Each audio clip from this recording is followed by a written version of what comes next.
ஆரம்பிச்சலாங்க.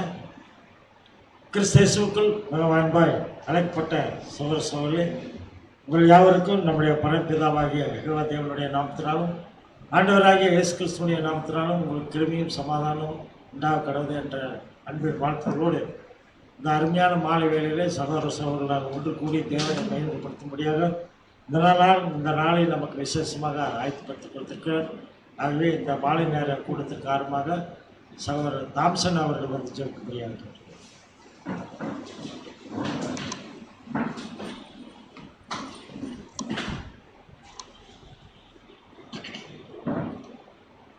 மகா கிருபையும் மிகுந்த இரக்கம் நிறைந்த அன்பே உருவான ஒன்றான மெய்த்தகப்பனே, உடைய கிருபையினாலும் இரக்கத்தினாலும் இந்த நாளை எங்களுக்கு காண கிருபை செய்து இந்த நாளிலும் காலை முதல் இந்த நிமிஷம் வரைக்கும் எங்களை எல்லாவித தீங்கிற்கும் விலக்கி பாதுகாத்து இந்த மாலை நேரத்தில் சகோதர சகோதரிகளாக ஒன்று கூடி வேதத்தில் உள்ள ரகசியங்களையும் திட்டங்களையும் காண நீர் பாராட்டின கிருபைக்கு உடைய நேசகுமாரன் மூலம் துதிகளையும் ஸ்தோத்திரங்களையும் ஏறெடுத்துக் கொள்கிறார் தகப்பனே.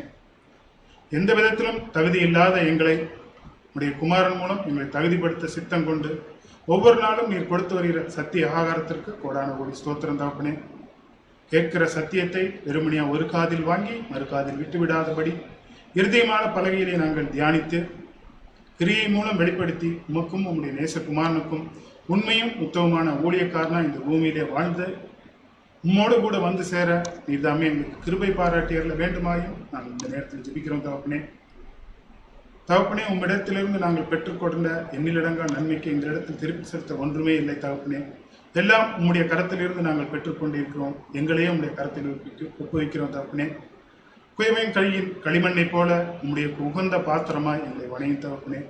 எந்த விதத்திலும் உபயோகம் இல்லாத பாத்திரமாய் போய்விடாதபடி உமக்கும் உம்முடைய குமாரனுக்கும் உகந்த பாத்திரமாய் நாங்கள் ஒவ்வொருவரும் மாற உம்முடைய பரிசுத்தாவே எங்களுக்கு அளவில்லாமல் தாரும் தகப்பனே. இந்த நாளிலும் செய்து கொடுக்கிற தாசனை மறைத்து உம்முடைய வார்த்தையாய் வரட்டும். கேட்கிற காதுகளையும் உணர்வுள்ள இருதயத்தையும் எங்களுக்கு தாருமப்ப. ஒரு மனதின் ஆவியை எங்களுக்குள்ளாக தாரும். இந்த கூடுகை துவக்கம் முதல் முடிவு மட்டும் உங்களுடைய தெய்வீக பிரசன்னம் எங்கள் ஒவ்வொருவரோடும் இருந்து வழிநடத்த வேண்டுமாய் இந்த சிறிய மன்றாட்டை உடைய குமாரனும் மனுக்குலத்தை மீட்ட இரட்சகரும் ராஜாவுமாய் இருக்கிற இயேசு கிறிஸ்துவ நாமத்தில் வேண்டி ஜெபிக்கிறோம். எங்கள் ஜெபங்களும் அன்பின் பிதாவே. ஆமென். சகோதர சகோதர அனுபவம் அமரும். இன்றைய நாளிலும் கூட ஒரு அருமையான பாடத்தை தேவன் நமக்கு வைத்திருக்கிறார். நீதியின் மேல் பசிதாரும் என்ற தலைப்பில் தேவ செய்தியை வழங்குமாறு நம்முடைய அன்பு சகோதரர் வினோத் பாபா அவர்களே அன்புடன் கொண்டார்.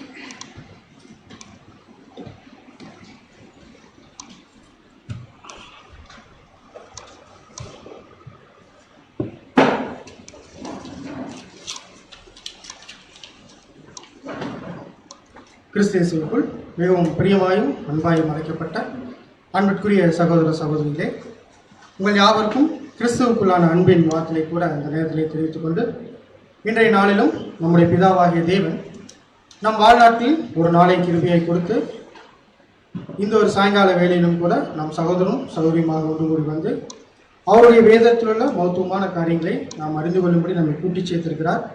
இந்த மேலான கிருபைக்கும் அன்புக்கும் தயவுக்கும் நம் ஆண்டவரும் ரட்சகருமாகிய இயேசு கிறிஸ்து மூலம் நம்முடைய பிதாவாகிய தேவனுக்கு துதியிலும் நன்றியிலும் ஏற்றுக்கொள்ளலாம். இன்றைய நாளிலும் கூட நம்ம ஒரு சிறிய பாடத்தை தியானிக்க இருக்கின்றோம். அந்த பாடத்தோட தலைப்பு என்னன்னு பார்த்தீங்கன்னா, நீதியின் மேல் பசிதாகம் அப்படிங்கிற ஒரு தலைப்பின் கீழே நம்ம சத்திய பாடத்தை தியானிக்க போகிறோம். ஸோ இந்த ஒரு தலைப்பு வரதுக்கான நோக்கம் நம்ம எல்லாத்துக்கும் தெரியும். நம்ம தொடர்ந்து என்ன ஒரு விஷயத்தை பார்த்துட்டு வந்துட்டு இருக்கிறோம்னு பார்த்தீங்கன்னா, நம்முடைய ஆண்டவராகிய இயேசு கிறிஸ்துவனுடைய மலை பிரசங்கம், அந்த பிரசங்கத்தில் இருக்கக்கூடிய காரியங்கள் எல்லாத்தையும் என்ன பண்ணிட்டுருக்கோன்னு பார்த்தீங்கன்னா தொடர்ந்து நம்ம பார்த்துட்டு வந்துருக்கோம். ஏன் பார்க்கணும் அப்படின்னு பார்த்தீங்கன்னா, நம்ம எந்த ஒரு காரணத்துக்காக இந்த ஓட்டத்தை ஓடிட்டு இருக்கிறோம்னு பார்த்தீங்கன்னா, தேவனுடைய ராஜ்யத்துக்கு என்ன பண்ணணும், போய் சேரணும் அப்படின்னு. அப்போ தேவனுடைய ராஜ்யத்துக்கு போய் சேரக்கூடிய விஷயங்கள் எல்லாமே நம்மளோட ஆண்டவராக இயேசு கிறிஸ்து எங்கே சொல்லி வச்சிருக்கிறான்னு பார்த்தீங்கன்னா, மலை பிரசங்கம் அப்படிங்கிற விஷயத்துல சொல்லி வச்சிருக்கிறான்னு பார்க்குறோம். ஸோ அந்த ஒரு காரியங்களை நம்ம தொடர்ந்து என்ன பண்ணிட்டு இருக்கோம்னு பார்த்தீங்கன்னா வந்து. ஸோ இந்த விஷயத்த அவர் ஸ்டார்ட் பண்ணுறப்ப எப்படி ஸ்டார்ட் பண்ணான்னு பார்த்தீங்கன்னா, மனம் திரும்புங்கள் பரலோக ராஜ்யம் என்ன இருக்கு, சமீபத்தில் இருக்குது அப்படின்னு சொல்லி. ஏன் இந்த விஷயத்த சொல்றான்னு பார்த்தீங்கன்னா, இவர் தான் வந்து அதற்கான வழி என்ன பண்ண போறாரு, ஸ்டார்ட் பண்ணி வைக்க போறாரு. ஸ்டார்ட் பண்றேன், நீங்களும் என்ன பண்ணணும், பின்னாடி அந்த ராஜ்யத்துக்குரிய பிள்ளைகளா வரணும் அப்படிங்கிறதுக்கு என்னென்ன விஷயங்கள் உங்ககிட்ட இருக்கணும் அப்படின்னு சொல்லிட்டோம்னா ஒரு 8 விஷயம் என்ன பண்ணியிருப்பாரு, சொல்லி கொடுத்துருப்பாருன்னு சொல்லி பார்க்குறோம். அது எத்தனை விஷயம் நம்ம பார்த்து முடிச்சிருக்கோம்னு பார்த்தீங்கன்னா ஒரு 3 விஷயம் என்ன பண்ணிக்கிறோம்னு பார்த்தீங்கன்னா பார்த்து முடிச்சிருக்கோம். உங்களுக்கு எல்லாத்துக்கும் ஞாபகம் இருக்குன்னு சொல்லி விசுவாசிக்கிறேன். ஸோ ஃபர்ஸ்ட் என்ன விஷயத்த நம்ம பார்த்தோம்னு பார்த்தீங்கன்னா இருதயத்தின் நோக்கங்கள். இந்த விஷயம் எதுக்கு பார்த்தோம்னு பார்த்தீங்கன்னா, இருதயத்தில் சுத்தம் உள்ளவர்கள் பாக்கியவான்கள். அவங்க எங்க யாரை பார்ப்பாங்க, தேவனை தரிசிப்பார்கள் அப்படிங்கிற ஒரு விஷயத்த பார்த்தோம். ஸோ இருதயத்தின் சுத்தம் வேணுமா அப்படின்னா கண்டிப்பாக வேணும். ஏன் அப்படின்னா தேவன் எப்படி சொல்லிக்கான்னு பார்த்தீங்கன்னா, மனுஷன் பார்க்குற மாதிரி நினைக்க மாட்டேன், பார்க்க மாட்டேன். மனுஷன் என்ன பண்ணுவான்னு பார்த்தீங்கன்னா ஒரு மனுஷனோட முகத்தை பார்ப்பான், அவனோட சரீர வளர்ச்சியை பார்ப்பான். ஆனால் தேவன் எதை பார்ப்பாரு, அவனுடைய இருதயத்தை பார்ப்பார் அப்படின்னா. அப்போ தேவன் ஒரு மனுஷனை பார்க்குறப்போ அவனுடைய இருதயத்தை பார்ப்பார் அப்படின்னா, அப்போ ஒரு மனுஷனை எதை சுத்தமாக கரெக்டாக வச்சுக்கணும், அவனுடைய இருதயத்தை என்ன பண்ணிக்கணும்னு பார்த்தீங்கன்னா சுத்தமாக வச்சுக்கணும். அதைத்தான் இயேசு கிறிஸ்து என்ன சொன்னான்னு பார்த்தீங்கன்னா, இருதயத்தில் சுத்தம் உள்ளவர்கள் பாக்கியவான்கள். அவங்க யாரை பார்ப்பாங்க, தேவனை தரிசிப்பார்கள். ஏன் வந்து இருதய சுத்தம் வேணும் அப்படின்னா, இருதயத்தின் நினைவினால் என்ன பண்ணும், வாய் பேசும். அப்ப என்ன விஷயம் உங்களோட சிந்தனை இருக்குதோ அதைத்தான் என்ன வரும், உங்களுடைய கிரிகளா வெளிவரும். அதனால உங்களுடைய கிரிகள் பரிசுத்தமா இருக்கணும் அப்படின்னா ஃபர்ஸ்ட் நீங்க எதை பரிசுத்தமா வச்சுக்கணும், இருதயத்தில் சுத்தமா வச்சுக்கணும். அப்ப வச்சுக்கிறதுக்கு என்ன ஒரு முக்கியமான விஷயம் வேணும் அப்படின்னு பார்த்தீங்கன்னா, கிறிஸ்துவில் இருந்த சிந்தையை என்ன வேணும், உங்களிலும் இருக்க வேண்டும். அப்ப அந்த கிறிஸ்துவில் இந்த சிந்தை நம்ம கிட்ட இருந்துச்சுன்னா நம்மளுடைய இருதயம் எப்படி இருக்குன்னு பார்த்தீங்கன்னா கண்டிப்பா சுத்தமா இருக்கும். சுத்தமா இருந்துச்சுன்னா தேவன் பார்க்குறப்ப எப்படி பார்ப்பாரு, நம்மளை பரிசுத்தமா பார்ப்பாரு. இப்ப நாம யாரை போய் தரிசிக்கலாம் அப்படின்னா, பிதாவாகிய தேவனை தரிசிக்கக்கூடிய அந்த வாய்ப்பு என்ன பண்றோம்னு பார்த்தீங்கன்னா பார்க்கணும்னு சொல்லி அந்த சப்ஜெக்ட் பார்த்தோம். அடுத்த என்ன விஷயம் பார்த்தோங்க, இரக்கம் உள்ளவர்கள் பாக்கியவான்கள். நான் உங்களுக்கு கொஸ்டின் கேட்டால டஃப் பண்ண மாட்டேன், நானே போட்டுறேன், சரிங்களா. இரக்கம் உள்ளவர்கள் பாக்கியவான்கள். ஏன் இந்த விஷயத்த பார்க்கணும் அப்படின்னா, முதல்ல இயேசு கிறிஸ்து சொல்லிட்டார் என்னன்னா, என் பிதா இரக்கமுள்ளவராக இருக்கிறது போல நீங்க என்ன பண்ணணும், இரக்கமுள்ளவர்களாய் இருக்கணும் அப்படிங்கிறது. அப்ப பிதாவாகிய தேவன் எப்படி பண்ணாருன்னா, அவருடைய நீதி அன்பு எல்லாம் இருந்தாலும் அவருக்குள்ள என்ன ஒரு விஷயம் இருக்குன்னு பார்த்தீங்கன்னா, இரக்கம்ங்கிற குணம் என்ன இருக்கு. அவருடைய இரக்கத்தை எத்தனை தலைமுறை வரைக்கும் காமிக்கிறான்னு சொல்லி பார்க்கணும், 1000 தலைமுறை வரைக்கும் இருக்கு. அந்த இரக்கத்தை காமிக்கக்கூடியவர் தான் பிதாவாகிய தேவன். ஸோ அவரு இந்த தேவனுடைய பிள்ளைகள் அவருடைய அந்த ஒரு ராஜ்யத்துக்குள்ள வரணுங்கிறக்கோசரம் ஃபர்ஸ்ட் இந்த வாய்ப்பை யாருக்கு கொடுத்தாருன்னு பார்த்தீங்கன்னா, இஸ்ரேல் ஜனங்களுக்கு என்ன பண்ணாரு, இந்த வாய்ப்பை கொடுத்தாரு. தீர்க்கதரிசிகள் கொடுத்தாரு, ராஜாக்கள் கொடுத்தாரு, எல்லாத்தையும் கொடுத்தாரு, நியாயாதிபதிகள் கொடுத்தாரு. ஆனால் அவங்க திருந்தாங்களான்னா இல்லை. தேவன் என்ன பண்ணிட்டாங்கன்னு பார்த்தீங்கன்னா, அவங்க வந்து பார்த்தீங்கன்னா ஒரு கன்சிடர் பண்ணல அப்படின்னா இந்த வாய்ப்பை யார் கொடுக்க வச்சு, நமக்கு கொடுக்கப்பட்டுச்சு.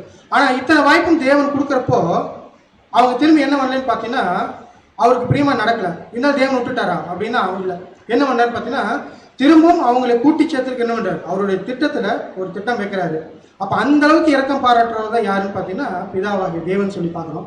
அதனாலதான் இயேசு கிறிஸ்து இந்த விஷயத்தை சொல்றப்போ, இரக்கமுள்ளவர்கள் பாக்கியவான்கள். அவங்க எங்க போவாங்க, என்ன தேவன் இரக்கம் பெறுவார்கள் அப்படின்னு சொல்றாரு. அப்ப யாரு இரக்கம் பெறுவாங்க அப்படின்னு பார்த்தீங்கன்னா, யாரெல்லாம் இரக்கம் காமிக்கிறாங்களோ அவங்க தான் என்ன பண்ணுவாங்க, இரக்கம் பெறுவாங்க. இப்ப நாம தேவனுடைய இரக்கத்தை பெற்றுக்கொள்ளணும் அப்படின்னா நாம என்ன பண்ணணும், இன்னைக்கு நம்ம இரக்கத்தை காமிச்சாதான் தேவனுடைய இரக்கத்தை நம்ம என்ன பண்ண முடியும், பெற்றுக்கொள்ள முடியும். அப்ப யார் மாதிரி காமிக்கணும் அப்படிங்கறதான் சொன்னாரு. என் பிதா இரக்கமுள்ளவராக இருக்கிறது போல நீங்களும் என்ன பண்ணணும், இரக்கமுள்ளவர்களா இருக்கணும். அப்ப நம்ம இந்த உலகத்துல வாழ்ற வரைக்கும் நம்ம என்ன பண்ணணும்னு பார்த்தீங்கன்னா இரக்கம் காமிச்சிட்டே இருக்கும். எப்போ வரைக்கும் பார்த்தீங்கன்னா நம்மளுடைய ஓட்டம் எப்போ முடியுதோ அது வரைக்கும் என்ன பண்ணணுமாமா, இரக்கம் காமிக்கக்கூடிய ஒரு பிள்ளைகளா இருக்கும். அதான் பேதர் கூட கேட்கிறப்போ சொல்லுவார், என்னுடைய சகோதரனை நான் 7 தரம் மன்னிச்சா போதுமா அப்படின்னு. அவர் என்ன சொல்லுவார், 7 தரம் இல்லை, என்ன 70 தரம் மன்னிக்கும். ஸோ எவ்வளோ தூரம் மன்னிக்க முடியுமோ அவ்வளோ தூரம் மன்னிக்கும். ஏன் அப்படின்னு பார்த்தீங்கன்னா, அப்போ அந்த இரக்கத்தை நீ காமிக்கிறப்போ அந்த இரக்கத்தை யார் காமிப்பார், தேவன் உன் மேலே காமிப்பார். அந்த ஒரு ஊமை கூட பார்த்தோம் இல்லைங்களா, ஒரு மனுஷன் கடன் பட்டிருப்பான். கடன் பட்டிருக்கிறப்போ அவனுடைய எஜமான் என்ன பண்ணுவார் பார்த்தீங்கன்னா, அவனுடைய கடன் என்ன பண்ணிடுவார், மன்னிச்சிருவாரு. அந்த கடனை இவர் பட்ட கடன்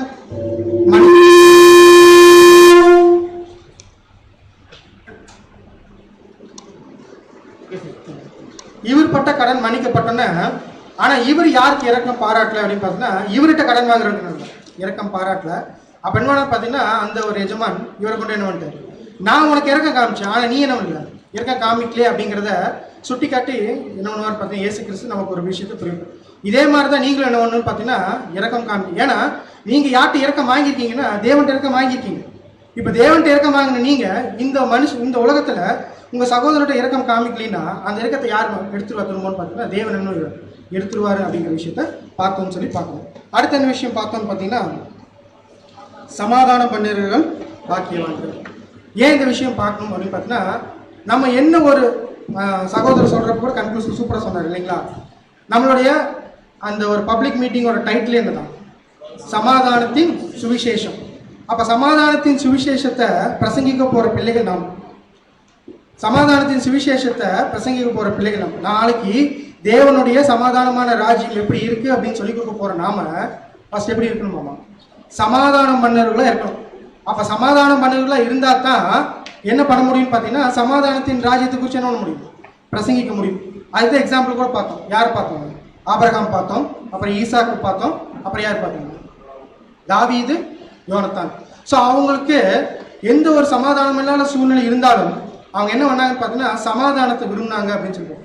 ஸோ அது நமக்கு பாடமாக எடுத்துகிட்டு என்ன பண்ணோம்னு பார்த்தீங்கன்னா இந்த உலகத்தில் நம்ம எவ்வளோ தூரம் வாழ்கிறோமோ, எவ்வளோ நாட்கள் வாழ்கிறோமோ, எவ்வளோ நாட்கள் வாழ்ந்தாலும் நம்ம என்ன பண்ணணும் அப்படின்னு பார்த்தீங்கன்னா அந்த சமாதானத்தை விரும்பக்கூடிய பிள்ளைகளாக இருக்கும். அதனால தான் வந்து பார்த்தீங்கன்னா இயேசு கிறிஸ்து சொல்லிகிட்டே போயிட்டார், சமாதானம் மன்னர்கள் பாக்கியவான்கள் அப்படின்னு சொல்லிட்டு போயிட்டாரு அப்படின்னு சொல்லி பார்க்குறோம். ஸோ இன்னைக்கு என்ன விஷயத்தை குறித்து நம்ம பார்க்க போகிறோம் அப்படின்னா மத்தேயு 5ஆம் அதிகாரம் 6ஆம் வசனம். மத்தேயு 5ஆம் அதிகாரம் 6ஆம் வசனம். நீதியின் மேல் பசிதாகம் உள்ளவர்கள் பாக்கியவான்கள், அவர்கள் திருப்தி அடைவார்கள். வசனம் எப்படி சொல்லுதுன்னு பார்த்தீங்கன்னா நீதியின் மேல் பசிதாகம் உள்ளவர்கள் பாக்கியவான்கள், அவர்கள் திருப்தி அடைவார்கள். ஸோ யாருக்கெல்லாம் நீதியின் மேலே பசியும் தாகமும் இருக்கோ அவங்க எப்படி இருக்காங்களாமா, பாக்கியவான்களாக இருக்காங்க. கண்டிப்பாக அவங்க என்ன பண்ணுவாங்க, அந்த பசியும் தாகமும் அவங்களுக்கு என்ன பண்ணுன்னா ஆற்றப்படும். ஸோ ஃபஸ்ட் நீதினா என்ன, ஆனால் நீதியின் மேல் பசிதாகம் வேணும்னு சொல்கிறாங்க. அப்போ நீதினா என்ன, தேவனுடைய ஒரு திட்டம் இருக்கு, ஒரு என்ன சொல்ற ரூல்ஸ் இருக்குன்னு வச்சுங்களேன். அந்த ரூல்ஸுக்கு கீழ்ப்படியது என்ன நீதி அப்படின்னு சொல்லுவாங்க. நம்ம எக்ஸாம்பிள் சொல்லணும்னா இன்னைக்கு நம்ம உலக பிரகாரமா நமக்கு ஒரு நீதி வேணும்னு எங்கே போகிறோம், நீதிமன்றம் சொல்லி பார்க்கணும் இல்லைங்களா. அப்போ நீதிமன்றம் அப்படின்னா இங்கே என்ன கிடைக்கும், நீதி கிடைக்கும். அந்த நீதி எதை வச்சு சொல்லுவாங்க, அவங்களுக்குன்னு ஒரு ரூல்ஸ் இருக்குது, செட் ஆஃப் ரூல்ஸ் இருக்குது. அந்த ரூல்ஸ் எல்லாம் யார் பிரேக் பண்ணுறாங்களோ அவங்களுக்கு தண்டனை கிடைக்கும், ரூல்ஸை ஃபாலோ பண்ணவங்களுக்கு என்ன கிடைக்கும், விடுதலை கிடைக்கும். அப்போ யார் நீதியை கரெக்டாக ஃபாலோ பண்ணுறாங்களோ அது ஃபாலோ பண்ணுறதுக்கு யாருக்கு ஒரு ஆர்வம் ஜாஸ்தியாக இருக்கோ அவங்க தான் எப்படி இருக்காங்களாமா, பாக்கியவான்களாக இருக்காங்க. இந்த ஒரு கான்செப்டை தான் நம்ம என்ன பண்ண போகிறோம்னு பார்த்தீங்கன்னா தொடர்ந்து நம்ம பார்க்க போகிறோம். அதுக்கு முன்னாடி நம்ம என்ன ஒரு கிளியர் பண்ணிக்கலாம்னு பார்த்தீங்கன்னா பசி அண்டு தாகம் அப்படின்னு ஏன் வந்து இயேசு கிறிஸ்து பசி தாகத்தை எடுத்து வச்சு பேசணும். இப்போ கண்டிப்பாக நம்ம ஆண்டவராக இயேசு கிறிஸ்து ஒரு விஷயத்தை எடுத்து வச்சு பேசினார்னா கண்டிப்பாக என்ன இருக்குன்னு பார்த்தீங்கன்னா அது ஒரு நோக்கம் இருக்கும் அப்படின்னு சொல்லி. ஸோ பசியும் தாகமும் ஒரு மனுஷனுக்கு எப்போ வரும், எனக்கு எப்போ வேணா வரும். ஒரு மனுஷன் 24 மணி நேரம் இருக்கிறான்னா கண்டிப்பாக என்ன பண்ணணும்னு பார்த்தீங்கன்னா 8 மணி நேரம் தூங்கணும், ஒரு சிலர் 10 மணி நேரம் தூங்கணும் இல்லைங்களா. அப்புறம் என்ன பண்ணணும், 3 நேரம் என்ன பண்ணணும், சாப்பிடணும். ஒரு நேரம் சாப்பிடலைன்னா பசி எடுக்கும் இல்லையா, அடுத்த நேரம் பசி எடுக்கும். பசி கண்ட்ரோல் பண்ணலாமா, கண்டிப்பாக கண்ட்ரோல் பண்ணலாம் இல்லையா, பசியை கண்ட்ரோல் பண்ணிடலாம். ஆனால் தாகத்தை சாப்பிடாம ஒரு மனுஷன் எத்தனை நாள் இருக்காங்கன்னா 3 நாள் வரைக்கும் என்ன பண்ணலாம் இருக்கலாம். ஆனால் தண்ணி குடிக்காமல் இருக்க முடியுங்களா, கண்டிப்பாக என்ன பண்ணணும்னா தண்ணி குடிக்காமல் இருக்க முடியாது. அப்போ ஒரு மனுஷன் வாழணும் அப்படின்னா அந்த தாகத்தை என்ன பண்ணணும், தீர்க்க வேண்டும். பசி கூட என்ன பண்ணிடலாம், கண்ட்ரோல் பண்ணிடலாம். ஆனால் தாகத்தை என்ன பண்ண முடியாது, கண்ட்ரோல் பண்ண முடியாது. கண்டிப்பாக என்ன பண்ணணும்னு பார்த்தீங்கன்னா தண்ணி குடிச்சாதான் என்ன பண்ண முடியும், அவனால் வாழ முடியும்னு சொல்லி பார்க்கணும். சரி, இந்த ஒரு விஷயத்தை ஏன் எடுத்து பேசுகிறேன்னா அங்கே அவர் பார்த்துருக்காரு, நிறைய விஷயங்கள் ஆண்டவர் இயேசு கிறிஸ்து பார்த்துருக்காரு. இது யாருக்கு ரெஃபர் பண்ணுறான்னு பார்த்தீங்கன்னா தாவீது எழுதின ஒரு வசனத்துக்கு ரெஃபர் பண்ணுறாங்க. சங்கீதம் 42ஆம் அதிகாரம் 1ஆம் வசனம். 42ஆம் சங்கீதம் 1ஆம் வசனம். மானானது நீரோடைகளை வாஞ்சித்து கதறுவது போல தேவனே என் ஆத்துமா உம்மை வாஞ்சித்து கதறுகிறது. என்ன சொல்ற பார்த்தீங்கன்னா மானானது நீரோடையை வாஞ்சித்து கதறுவது போல தேவனே என் ஆத்துமா என்ன பண்ணுவார், உண்மை வாஞ்சித்து. சரி, இப்போ இங்கே என்ன எதுக்கு ரெஃபரன்ஸ் கொடுக்குறான்னு பார்த்தீங்கன்னா அந்த தாகத்தை புரிஞ்சுக்க என்ன பண்ணுறாரு ஒரு ரெஃபரன்ஸ் கொடுக்குறாரு. ஒரு மானுக்கு தாகம் வந்துச்சுன்னு வச்சுங்க, அது என்ன பண்ணுமாமா அந்த ஒரு நீரோட எங்கே இருக்குன்னு சொல்லிடணும் தேடிட்டே இருக்குமாமா. தேடிட்டே இருக்கிறப்போ எப்படிப்பட்ட தண்ணியாக இருந்தாலும் என்ன பண்ணாது, குடிக்காது. எப்படிப்பட்ட நீரோடையில் மட்டும்தான் குடிக்கும்னு பார்த்தீங்கன்னா, எந்த தண்ணி தெளிந்து இருக்குதோ அங்கே மட்டும்தான் என்ன பண்ணும், அந்த ஒரு மான் குடிக்கும். ஸோ என்ன பண்ணோம்னா தொடர்ந்து என்ன பண்ணிகிட்டே இருக்குமாமா, இந்த மான் எப்போ வந்து அந்த தண்ணி கிடைக்குதோ அது வரைக்கும் என்ன பண்ணிட்டு இருக்கோம், தேடிக்கிட்டே இருக்கணும். தேடி அது கரெக்டான தண்ணி எப்போ கிடைக்குதோ அப்போ தான் என்ன பண்ணுவோம்னா அந்த தண்ணியை குடிக்கணும். அது மாதிரி இங்கே தாவீது என்ன சொல்லணும்னா, தேவனே என் ஆத்துமா என்ன பண்ணுது, உண்மை வாஞ்சித்து கதறி. ஸோ நம்ம புரிஞ்சுக்கக்கா என்ன பண்ணுறாரு பார்த்தீங்கன்னா இந்த வசனத்தை கோட் பண்ணுறாரு. அடுத்து பைபிள்லேயே ஒரு எக்ஸாம்பிள் ஒன்று பண்ணிக்க பாருங்க. ஆதியாகமம் 21ஆம் அதிகாரம் 14ஆம் வசனம். ஆதியாகமம் 21ஆம் அதிகாரம் 14ஆம் வசனம். ஆபிரகாம் அதிகாலையில் எழுந்து அப்பத்தையும் ஒரு துருத்தி தண்ணீரையும் எடுத்து ஆகாருடைய தோளின் மேல் வைத்து பிள்ளையையும் ஒப்பு கொடுத்து அவளை அனுப்பிவிட்டான். அவள் புறப்பட்டு போய் பெயர்சபாவின் வனாந்திரத்திலே அலைந்து திரிந்தாள். ஸோ இது நம்ம எல்லாத்துக்கும் தெரிஞ்ச விஷயம் இல்லைங்களா. ஆபிரகாம் அவருடைய மனைவி யாருன்னு பார்த்தீங்கன்னா ஆகார். ஆகார் வந்து யாருக்கு இப்போ பிரச்சனை பண்ணிட்டு இருக்கிறாங்கன்னு பார்த்தீங்கன்னா, ஆபிரகாமுடைய மகன் யார், ஈசாக்குக்கு பிரச்சனை வந்துட்டுக்கிறாங்க. இப்போ இந்த பிரச்சனை வந்தோன்னா இப்போ ஆபிரகாம் என்ன டிசைட் பண்ணுறாருன்னா, ஆகார் என்ன பண்ணலாம், வேண்டாம் அப்படின்னு சொல்லிட்டு என்ன பண்ணுறாரு பார்த்தீங்கன்னா, அவருக்கு எல்லாம் கொடுத்து என்ன பண்ணுறாரு பார்த்தீங்கன்னா, வேண்டாம் நீங்கள் என்ன பண்ணுங்க இன்னொரு தேசத்துக்கு போய் என்ன பண்ணுங்க குடியிருங்க அப்படின்னு சொல்லி பண்ணிட்டாரு. இப்போ இவங்க கடந்து போகிறப்ப எதை கடந்து போகிறாங்கன்னா, வனாந்தரத்தை என்ன பண்ணுறாங்க கடந்து போகிறாங்க. அந்த வனாந்தரத்தை கடந்து போகிறப்ப நம்ம எல்லாமே அறிஞ்ச விஷயம் தான். என்ன பண்ணுறாங்க பார்த்தீங்கன்னா, இவங்களுக்கு என்ன கிடைக்கல, சாப்பாடு இல்லை, அடுத்து என்னன்னு பார்த்தீங்கன்னா தண்ணியும் இல்லை. இந்த குழந்தை என்ன ஆகுதுன்னு பார்த்தீங்கன்னா சாகர நிலைக்கு போகிறப்போ இவங்க என்ன பண்ணுறான்னு பார்த்தா தண்ணியை கண்டடைஞ்சிட்டாங்க. அப்போ ஒரு மனுஷன் வாழணும்னா சாப்பாடு கூட என்ன பண்ணலாம் இல்லாமல் இருந்துடலாம், ஆனால் தண்ணி இல்லாமல் என்ன முடியும் இருக்க முடியாதுன்னு சொல்லி பார்ப்போம். இது ரெண்டு எப்படின்னு பார்த்தீங்கன்னா அந்த பசிக்கும் தாகத்துக்கும் எக்ஸாம்பிள்னு சொல்லி பார்ப்போம். ஸோ இப்போ தேவனுடைய வழியில் நடக்கிறதுக்கு நீதி எவ்வளோ இம்பார்ட்டன்ட். இப்போ தேவனுடைய வழியில் நம்ம என்ன நடக்கிறோம், நீதி எவ்வளோ இம்பார்ட்டன்ட், இதை ஒரு பர்சன்டேஜில் சொல்ல முடியுமா? 100%. சரி, ஓகே, வசனம் படிக்கலாங்களா? சங்கீதம் 11ஆம் அதிகாரம் 7ஆம் வசனம். 11ஆம் சங்கீதம் 7ஆம் வசனம். கர்த்தர் நீதி உள்ளவர், நீதியின் மேல் பிரியப்படுவார், அவருடைய முகம் செம்மையானவனை நோக்கமாய் இருக்கிறது. கர்த்தர் கிளியரா வசனம் சொல்லுது. என்னன்னு பார்த்தீங்கன்னா, கர்த்தர் எப்படி இருக்கிறார், நீதியுள்ள தேவனா இருக்கிறார். அவர்கிட்ட என்னன்னு பார்த்தா கொஞ்சம் கூட என்ன இல்லை, அநீதி இல்லை. அவர் எதில் ரொம்ப பிரியப்படுறான்னு பார்த்தீங்கன்னா நீதியின் மேலே என்ன பண்ணுறாரு, ரொம்ப பிரியப்படுறார். இப்போ நீதியின் மேலே பிரியப்படுறவருக்கு யாரைத்தான் பிடிக்கும், அது கீழே இருக்கு. அவருடைய முகம் யாரெல்லாம் வந்து நீதியை தேடுறாங்களோ அவங்கள தான் என்ன பண்ணுவாங்க ரொம்ப பிடிக்குமா. ஏன் ரொம்ப பிடிக்குதுன்னு பார்த்தீங்கன்னா, இவர் எப்படி இருக்கிறாரு, நீதி உள்ள தேவன் இருக்கு. அவரோட குணலட்சணம் பாருங்க, இந்த 4 குணலட்சணத்தை எது இருக்குது, நீதியும் இருக்குது. இந்த நீதியை அவர் எங்கேயாச்சும் விட்டு கொடுத்துருக்குறாங்க, கண்டிப்பாக என்ன பண்ணலன்னு பார்த்தீங்கன்னா விட்டு கொடுத்ததில்லை. அன்பு இருக்கு, வல்லமை இருக்கு, ஞானம் இருக்கு. ஆனாலும் நீதி என்ன பண்ணுதுன்னு பார்த்தீங்கன்னா முதல்லேருந்தே அவர் என்ன பார்த்தீங்கன்னா கடைசியாக நம்ம பார்க்கலாம் நீதி எந்த அளவுக்கு இம்பார்ட்டன்ட் அப்படிங்கிறது பார்க்கலாம். ஏன் தேவன் இந்த நீதி இவ்வளோ தூரம் இம்பார்ட்டன்ட் கொடுக்குறாருன்னு பார்க்கலாம். ஆனால் தேவனுடைய குணலட்சணத்து என்ன இருக்குது, நீதியும் இருக்குது. அப்போ அந்த குணலட்சணம் நம்மளும் தேவன் மாதிரி ஆகணும் அப்படின்னா நமக்கு என்ன குணலட்சணம் வேணும், நீதி அப்படிங்கிற குணலட்சணம் நமக்கும் வேணும் அப்படின்னு சொல்லி பார்க்குறோம். வசனம் படிக்கலாம் பாருங்க. ஏசாயா 26ஆம் அதிகாரம் 9 முதல் 10 வசனங்கள். ஏசாயா 26ஆம் அதிகாரம் 9 மற்றும் 10ஆம் வசனங்கள். என் ஆத்துமா இரவிலே உம்மை வாஞ்சிக்கிறது, எனக்குள் இருக்கிற என் ஆவியால் அதிகாலையிலும் உம்மை தேடுகிறேன். உம்முடைய நியாய தீர்ப்புகள் பூமியிலே நடக்கும் போது பூச்சக்கருத்த குடிகள் நீதியை கற்றுக்கொள்வார்கள். பாருங்க, இது எதை குறித்து சொல்லப்பட்டிருக்குன்னு பார்த்தீங்கன்னா, நம்ம ஆண்டவராக இயேசு கிறிஸ்துவனுடைய அந்த 2ஆம் வருகையில் அவருடைய ராஜ்யத்துக்குள்ள நடக்கக்கூடிய விஷயத்தை பற்றி என்ன பார்த்தீங்கன்னா சொல்லப்பட்டிருக்கு. உங்களுடைய நியாய தீர்ப்புகள் பூமியிலே நடக்கும்போது பூச்சக்கரத்து குடிகள் என்னன்னு நீதியை கற்றுக்கொள்வார்கள். இந்த ஒட்டுமொத்த உலகமும் எப்போ நீதியை கற்றுக்கொள்ளும் அப்படின்னா, அவருடைய அந்த ஒரு ராஜ்யத்தை தான் என்ன ஒன்று பார்த்தீங்கன்னா நீதியை கற்றுக்கொள்ளும். ஆனால் இப்போ அந்த நீதி யார் கொடுத்துருக்காரு, நமக்கு கொடுத்துருக்காரு. இந்த நீதி நடப்பிக்கக்கூடிய விஷயம் யாருக்கு கொடுக்கப்பட்டிருக்குன்னு பார்த்தீங்கன்னா, இப்போ இந்த உலகத்தில் யாருக்குன்னா நமக்கு கொடுக்கப்பட்டிருக்கு. யாரெல்லாம் அவரை ஃபாலோ பண்ணுறோமோ அவங்களுக்கு என்ன விஷயம் கொடுக்கப்பட்டிருக்குன்னு பார்த்தீங்கன்னா நீதியை கற்றுக்கொள்ளக்கூடிய விஷயம் கொடுக்கப்பட்டிருக்கு. அடுத்து 10ஆம் வசனம். துன்மார்கனுக்கு தயை செய்தாலும் நீதியை கற்றுக்கொள்ளான், நீதியுள்ள தேசத்திலும் அவன் அநியாயம் செய்து கர்த்தருடைய மகத்துவத்தை கவனியாதே போகிறான். துன்மார்க்கன் அங்கேயும் கூட வந்து பார்த்தீங்கன்னா யாரு அந்த நீதியை கற்பிக்க மாட்டாங்க அப்படிங்கிற விஷயத்தை என்ன பண்ணுறாரு பார்த்தீங்கன்னா ஏசாயா இங்கே சொல்லி கொடுத்துருக்கு. அப்போ இந்த வசனத்திலிருந்து நாம் என்ன தெரிஞ்சுக்கணும் பார்த்தீங்கன்னா, பின்னாடி இந்த ஒட்டுமொத்த உலகமும் நீதி என்ன பண்ணும் கண்டிப்பாக கற்றுக்கும். ஆனால் இப்போ யார் கொடுத்துருக்கான்னு பார்த்தீங்கன்னா நமக்கு என்ன பண்ணிக்காரு பார்த்தீங்கன்னா தேவன் கொடுத்துருக்கிறாரு அப்படின்னு சொல்லி பார்க்கலாம். இன்னொரு வசனம் படிக்கலாம். லூக்கா 6ஆம் அதிகாரம் 21ஆம் வசனம். லூக்கா 6ஆம் அதிகாரம் 21ஆம் வசனம். இப்பொழுது பசியாய் இருக்கிற நீங்கள் பாக்கியவான்கள், திருப்தி அடைவீர்கள். இப்பொழுது அழுகிற நீங்கள் பாக்கியவான்கள், இனி நகைப்பீர்கள். அப்ப இங்க லூக்கா சொல்ற விஷயம் வந்து பாத்தீங்கன்னா லிட்டரலா பசியா இருக்கிறத பத்தி பேசிட்டு இருக்கிறாரா அப்படின்னா இல்ல. என்ன விஷயத்தை பத்தி பேசிட்டு இருக்கிறேன்னா, கண்டிப்பா இதுவும் எதை குறிச்சுதான விஷயம் தான் இருக்குன்னு பாத்தீங்கன்னா, நீதி மேல யாருக்கெல்லாம் பசியா இருக்கோ அவங்க என்ன பண்ணுவாங்க, பாக்கியவான்கள்.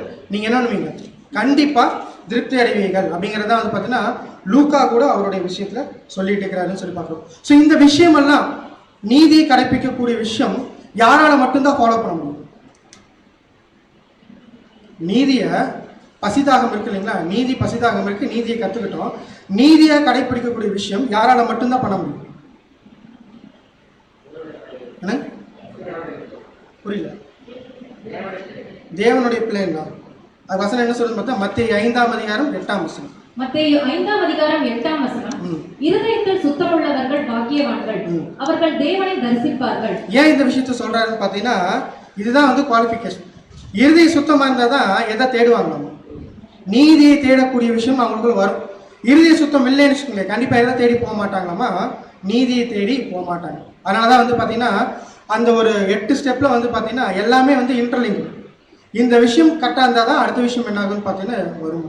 அதனால தான் இயேசு கிறிஸ்து முதலே சொல்லிட்டாரு, இருதயத்தை சுத்தம் உள்ளவர்கள் பாக்கியவான்கள் என்ன பண்ணுவாங்க, தேவனை தரிசிப்பாங்க.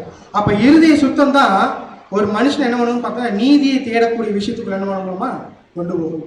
அப்போ நீதியை தேடினா அவனுடைய இருதயம் எப்படி இருக்குன்னு பார்த்தீங்கன்னா கண்டிப்பாக சுத்தமாக இருக்கும். அவங்க எங்கே போகலான்னு பார்த்தீங்கன்னா தேவனுடைய ராஜ்யத்துக்குள்ளே போகக்கூடிய அந்த வாய்ப்பு என்ன ஆகுதுன்னு பார்த்தீங்கன்னா இருக்குது அப்படின்னு சொல்லி பார்க்கணும். ஸோ இந்த ஒரு விஷயத்த அதான் நீதியை கடைப்பிடிக்கிறதுக்கு என்ன ஒன்று பார்த்தீங்கன்னா 3 ஸ்டெப்பு இந்த சகோதரர் என்ன பண்ணுறாரு பார்த்தீங்கன்னா கொடுக்குறாரு. நம்ம ஒவ்வொன்றா படிக்கலாம் பாருங்க. ஃபர்ஸ்ட் ஸ்டெப் என்ன அப்படின்னு வந்து பார்த்தீங்கன்னா ஜஸ்டிஃபிகேஷன், நீதிமான் ஆக்கக்கூடிய அந்த நிலைமை. அடுத்து வந்து பார்த்தீங்கன்னா ஃபுல்லி கான்சிகரேட்டட் அப்படின்னு சொல்லி பார்க்குறோம். அடுத்து கல்டிவேட்டிங் அண்ட் அப்பிட்யூட். கல்டிவேட்டிங் அண்ட் அப்பிட்யூட் அப்படின்னா இன்னும் பசி என்ன பண்ணுறாங்க, அதிகப்படுத்தக்கூடிய அந்த விஷயம். ஸோ ஒருத்தர் நீதி மேலே அந்த பசி தாகத்தை கரெக்டாக ஃபாலோ பண்ணணும், அந்த ஒரு திருப்தி அடையணும் அப்படின்னா அவங்க என்ன பண்ணுவாங்க, அந்த 3 ஸ்டெப்பை கடந்து வந்தால் தான் என்ன பண்ண முடியுமாங்க, அந்த திருப்தி அடைய முடியும், அந்த சூழ்நிலைக்குள்ளே போக முடியும் அப்படிங்கிறத பார்க்குறோம். ஃபர்ஸ்ட் ஸ்டெப் என்னன்னு பார்த்தீங்கன்னா ஜஸ்டிஃபிகேஷன் அப்படின்னு சொல்லி பார்க்குறோம். வசனம் படிக்கலாம். யோவான் 2ஆம் அதிகாரம் 29ஆம் வசனம். 1 யோவான் 2ஆம் அதிகாரம் 29ஆம் வசனம். அவர் நீதி உள்ளவராய் இருக்கிறார் என்று உங்களுக்கு தெரிந்திருப்பதினால் நீதியை செய்கிறவன் எவனும் அவரை பிறந்தவன் என்று அறிந்திருக்கிறீர்கள். ஃபர்ஸ்ட் ஸ்டெப் என்னன்னு பார்த்தீங்கன்னா யாரெல்லாம் அவர் நீதி உள்ளவர் என்று உங்களுக்கு தெரிந்திருப்பதனால், நீதியை செய்கிற எல்லாருமே ஃபர்ஸ்ட் யாருக்குள்ள பிறந்திருக்கணுமா, இயேசு கிறிஸ்துக்குள்ள யாரெல்லாம் பிறந்திருக்காங்களோ அவங்களுக்கு தான் என்ன பண்ணப்படுதாமா இந்த ஒரு வாய்ப்பு என்ன கொடுக்கப்படுது. இந்த ஒட்டுமொத்த உலகத்துக்கும் ஏன் இல்லை? அவங்க என்ன பண்றாங்கன்னு பார்த்தீங்கன்னா பிரகாரத்துக்குள்ளே என்ன பண்ண மாட்டாங்க, பாளையத்தில் வந்துட்டு பிரகாரத்துக்குள்ள வரக்கூடிய வாய்ப்பு என்ன பண்ணுறேன்னா இல்லை. பிரகாரத்துக்கு வரக்கூடிய என்ன ஒரு நிலைமைன்னு சொன்னால் பார்ஷியலி ஜஸ்டிஃபைடு அப்படின்னு சொல்லி பார்க்குறோம். ஸோ அவங்க என்னன்னா பார்ஷியலி ஜஸ்டிஃபைடு பகுதி நீதிமானாக்கக்கூடிய நிலைமை. அப்போ எப்போ முழு நீதிமான்கள் ஆகிறாங்கன்னு பார்த்தீங்கன்னா இயேசு கிறிஸ்துனுடைய பலியை ஏற்றுக்கொண்டு அந்த ரேன்சம் யாரெல்லாம் அக்செப்ட் பண்ணுறாங்களோ அவங்க தான் எதை திரையை தாண்டி போகிறாங்க, அந்த 2ஆம் திரையை தாண்டி எங்கே போகிறாங்கன்னு பார்த்தீங்கன்னா பரிசுத்த ஸ்தலத்துக்குள்ளே போகிறாங்க.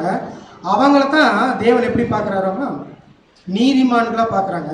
இப்போ இந்த நீதிமான்கள் தான் என்ன பண்ணுறாங்கன்னு பார்த்தீங்கன்னா நீதியை கற்பித்து கொண்டு தேவன் என்ன நீதியை கொடுக்குறாரோ அதை என்ன தொடர்ந்து என்ன பண்ண போகிறாங்க, கடைப்பிடிக்கக்கூடிய பிள்ளைகளாக இருக்காங்கன்னு சொல்லி பார்க்குறோம். ஸோ இந்த நீதிமான்களாக ஆகணும் அப்படின்னா ஃபஸ்ட்டு ஒரு குவாலிஃபிகேஷன் இருக்குது. ஃபஸ்ட்டு அவங்க என்ன பண்ணணும், இயேசு கிறிஸ்துனுடைய அந்த ரேன்சமை ஏற்றுக்கொண்டு அவங்க என்ன பண்ணணும்னு பார்த்தீங்கன்னா நீதியை செய்கிறவனும் அவர் என்ன பண்ணணும், பிறந்தவராக இருக்கணும். அப்போ பிறந்தவராக இருந்தால் தான் அந்த குவாலிஃபிகேஷனுக்குள்ள என்ன பண்ணுறாங்க வராங்க அப்படின்னு சொல்லி பார்க்குறோம். இன்னொரு வசனம் கூட படிக்கலாம். ஏசாயா 25ஆம் அதிகாரம் 6ஆம் வசனம். ஏசாயா 25ஆம் அதிகாரம் 6ஆம் வசனம்.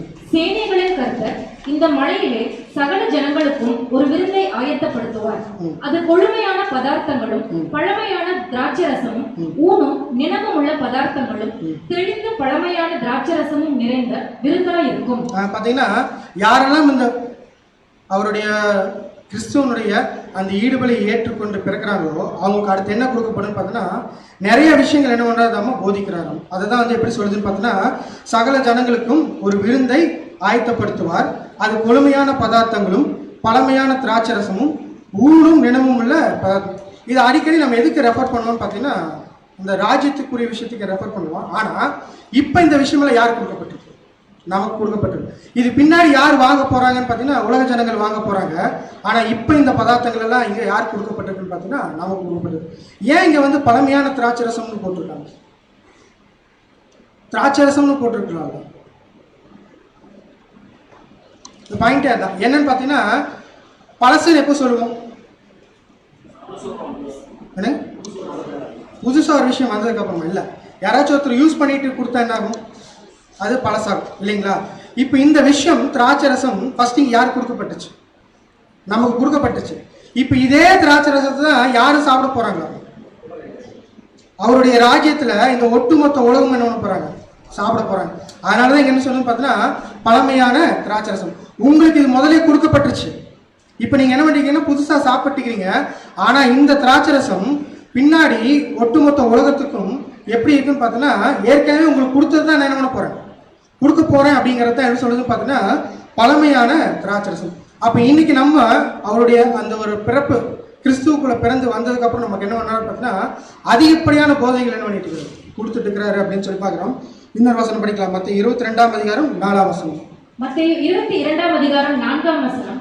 அப்பொழுது அவன் வேறு ஊழியக்காரரை அழைத்து, நீங்கள் போய் இதோ என் விருந்தை ஆயத்தம் பண்ணினேன், என் எருதுகளும் கொழுத்த ஜந்துகளும் அடிக்கப்பட்டது, எல்லாம் ஆயத்தமா இருக்கிறது, கல்யாணத்திற்கு வாருங்கள் என்று அழைக்கப்பட்டவர்களுக்கு சொல்லுங்கள் என்று அனுப்பினான். ஃபர்ஸ்ட் இந்த அழைப்பு இது நம்ம எல்லாத்துக்கும் தெரியும் இல்லைங்களா? இந்த பேரபிள் கல்யாண வஸ்திரம் இல்லைங்களா? இந்த ஃபர்ஸ்ட் இந்த ஒரு வாய்ப்பு யாருக்கு தான் கொடுக்கப்பட்டுச்சு? இஸ்ரவேல் ஜனங்களுக்கு கொடுக்கப்பட்டுச்சு. எல்லா விருந்தையும் ஆயத்தம் பண்ணிட்டு நீங்க வாங்க, என்னுடைய விருந்து என்ன இருக்கு, ரெடியா இருக்கு, வந்து சாப்பிடுங்கன்னா அவங்க என்ன பண்ணல? யாருமே வரல என்னொன்னு அந்த வாய்ப்பு யாருக்கு கொடுக்கப்பட்டுச்சு? யாரெல்லாம் அதை அக்செப்ட் பண்ணிட்டு அந்த கல்யாண வஸ்திரம் போட்டிருந்தாங்களோ அவங்களுக்கு எல்லாத்துக்கும் என்ன பண்ணுச்சுன்னு பார்த்தீங்கன்னா அந்த கல்யாணத்தை அட்டன் பண்ணக்கூடிய வாய்ப்பு என்ன வச்சுன்னு பார்த்தீங்கன்னா கொடுக்கப்பட்டுச்சு. இதுக்கு எதாவது எக்ஸாம்பிள் இருக்குங்களா கன்ஃபார்ம் பண்ற மாதிரி? இஸ்ரவேல் ஜனங்களுக்கு கொடுக்கப்பட்ட வாய்ப்பு அவங்க நீதியை கடைபிடிக்கல, அதனால இன்னொருத்தருக்கு போயிடுச்சு அப்படிங்கிறத நம்ம ஃபர்ஸ்ட் அழைப்பு யாருக்கு போச்சு? கொர்நேலியுக்கு போச்சு இல்லைங்களா? அந்த வசனத்தை படிக்கிறப்ப தெளிவா சொல்றாரு. அப்போஸ்தலர் 10ஆம் அதிகாரம் 35ஆம் வசனம். அப்போஸ்தலர் 10ஆம் அதிகாரம் 35ஆம் வசனம். எந்த ஜனத்திலாயினும் அவருக்கு பயந்து நீதியை செய்கிறவன் எவனோ அவனே அவருக்கு உகந்தவன் என்று நிச்சயமாய் அறிந்திருக்கிறேன். நான் என்ன பண்ணிட்டேன்னா இஸ்ரவேல் ஜனங்களுக்கு என்ன பண்ணியிருந்தேன்? இந்த வாய்ப்பை கொடுத்துருந்தேன். ஆனா இப்ப பேதுரு சொல்றாரு, நானும் அப்படிதான் நினைச்சிருந்தேன், இஸ்ரவேல் ஜனங்களுக்கு மட்டும்தான் இந்த வாய்ப்பு அப்படின்னு நினைச்சிருந்தேன். ஆனா தேவன் என்ன பண்ணதுமா அதை எனக்கு உணர்த்தும் விதமா எனக்கு ஒரு தரிசனத்தை காமிச்சாரு. அப்புறம் தான் நான் புரிஞ்சுக்கிட்டேன் என்னன்னா இப்ப இஸ்ரவேல் ஜனங்களுக்கு என்ன இல்லை, வாய்ப்பு இல்லை. யாரெல்லாம் அவருக்கு பயந்திருந்து நீதியை செய்யறாங்களோ அவங்களுக்கு என்ன கொடுக்கப்பட்டிருக்கு? வாய்ப்பு கொடுக்கப்பட்டிருக்கு. அப்ப நம்மளும் என்ன பண்ணணும் பார்த்தீங்கன்னா தேவனுடைய நீதி என்ன பண்ணிட்டு பார்த்தீங்கன்னா ஒரு சில விஷயங்கள் பசி தாகம் இருந்துச்சு. அதனாலதான் தேவனை கூப்பிட்டு என்ன பண்ணிக்கிறது தெரியுமா? இந்த ஒரு வாய்ப்பு கொடுத்துருக்காரு.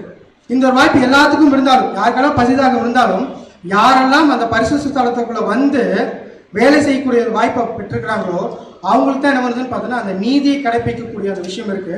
அவங்க கரெக்டா அந்த நீதியை கடைபிடிச்சாங்கன்னா அடுத்த ஸ்டேஜ் என்ன பார்த்தீங்கன்னா அவங்களுக்கு கொடுக்கப்படும். இப்போ இத்தனை நாளா இஸ்ரவேல் ஜனங்களுக்கு இந்த வாய்ப்பு இப்போ யாருக்கு வந்துருச்சு? என்ன புறஜாதியாராகிய நமக்கு வந்துருச்சு. அதாவது ரோமர்ல சொல்றாங்க, ரோமர் 5ஆம் அதிகாரம் 1ஆம் வசனம். ரோமர் 5ஆம் அதிகாரம் 1ஆம் வசனம். இவ்விதமாக நாம் விசுவாசத்தினாலே நீதிமான்களாக்கப்பட்டிருக்கிறபடியால் நம்முடைய கர்த்தராகிய இயேசு கிறிஸ்து மூலமாய் தேவனிடத்தில் சமாதானம் பெற்றிருக்கிறோம். ஆமா, இந்த ஒரு விஷயத்தை நம்ம எப்படி வாங்கிட்டோம் மாமா? விசுவாசத்தினால என்ன பண்ணிட்டோம்? நீதிமான்களாக்கப்பட்டிருக்கோம். இப்ப நம்மள தேவன் எப்படிதான் பாக்குறாரு? நீதிமான்களா பாக்குறாரு. அது எப்படின்னு பின்னால பார்க்கலாம். ஆனா இப்ப நம்ம நீதிமான்கள் அப்படிங்கிறதுக்கு முக்கியமா என்ன விஷயம் வந்திருக்காமா? விசுவாசம் தான் என்ன பண்ணிக்குன்னு பார்த்தீங்கன்னா நம்மள நீதிமான்களா. அப்ப எந்த விசுவாசம் அப்படின்னா நம்ம யார் மேல வச்ச விசுவாசம்? ஆண்டவராக இயேசு கிறிஸ்து மேல வச்ச விசுவாசம், அவருடைய ransom மேல வச்ச விசுவாசம், நமக்கு அவர் பரிந்து பேசுகிறார் அப்படிங்கிற அந்த வச்ச விசுவாசம் தான் எந்த ஸ்டேஜுக்கு நம்மளை கொண்டு வந்திருக்காமா, நீதிமான்கள் அப்படிங்கிற அந்த ஒரு ஸ்டேஜுக்கு கொண்டு வந்து. இப்ப நம்ம என்ன பண்றோம்? நம்ம கர்த்தராகிய இயேசு கிறிஸ்து மூலமாய் தேவனிடத்துல என்ன பண்ணிக்கிறோம்? சமாதானம் பெற்றுக்கணும். எப்படி அப்படின்னா, இப்ப இவர் என்ன பண்ணிட்டு இருக்காரு பார்த்தீங்கன்னா, நம்மளுடைய பாவங்களுக்காக என்ன பண்ணிட்டு இருக்காரு? பரிந்து பேசுகிறவரா இருக்காரு. அதனாலதான் நமக்கு என்ன இருக்கவாமா, சமாதானம் இருக்கு அப்படிங்கிறாரு. அப்ப நம்ம இந்த ஒரு விஷயத்துக்குள்ள வந்ததுக்கு முக்கியமா என்ன விஷயம்? விசுவாசத்தினாலதான் நம்ம என்ன பண்ணிக்கிறோம்? நீதிமான்கள் ஆக்கப்பட்டிருக்கோம். அதுக்கு அடையாளமா தான் தேவன் என்ன கொடுக்குறாருமா, இந்த வஸ்திரத்தை கொடுக்குறாரு. இந்த வஸ்திரத்து பேர் என்னங்க? நீதியின் வஸ்திரம்.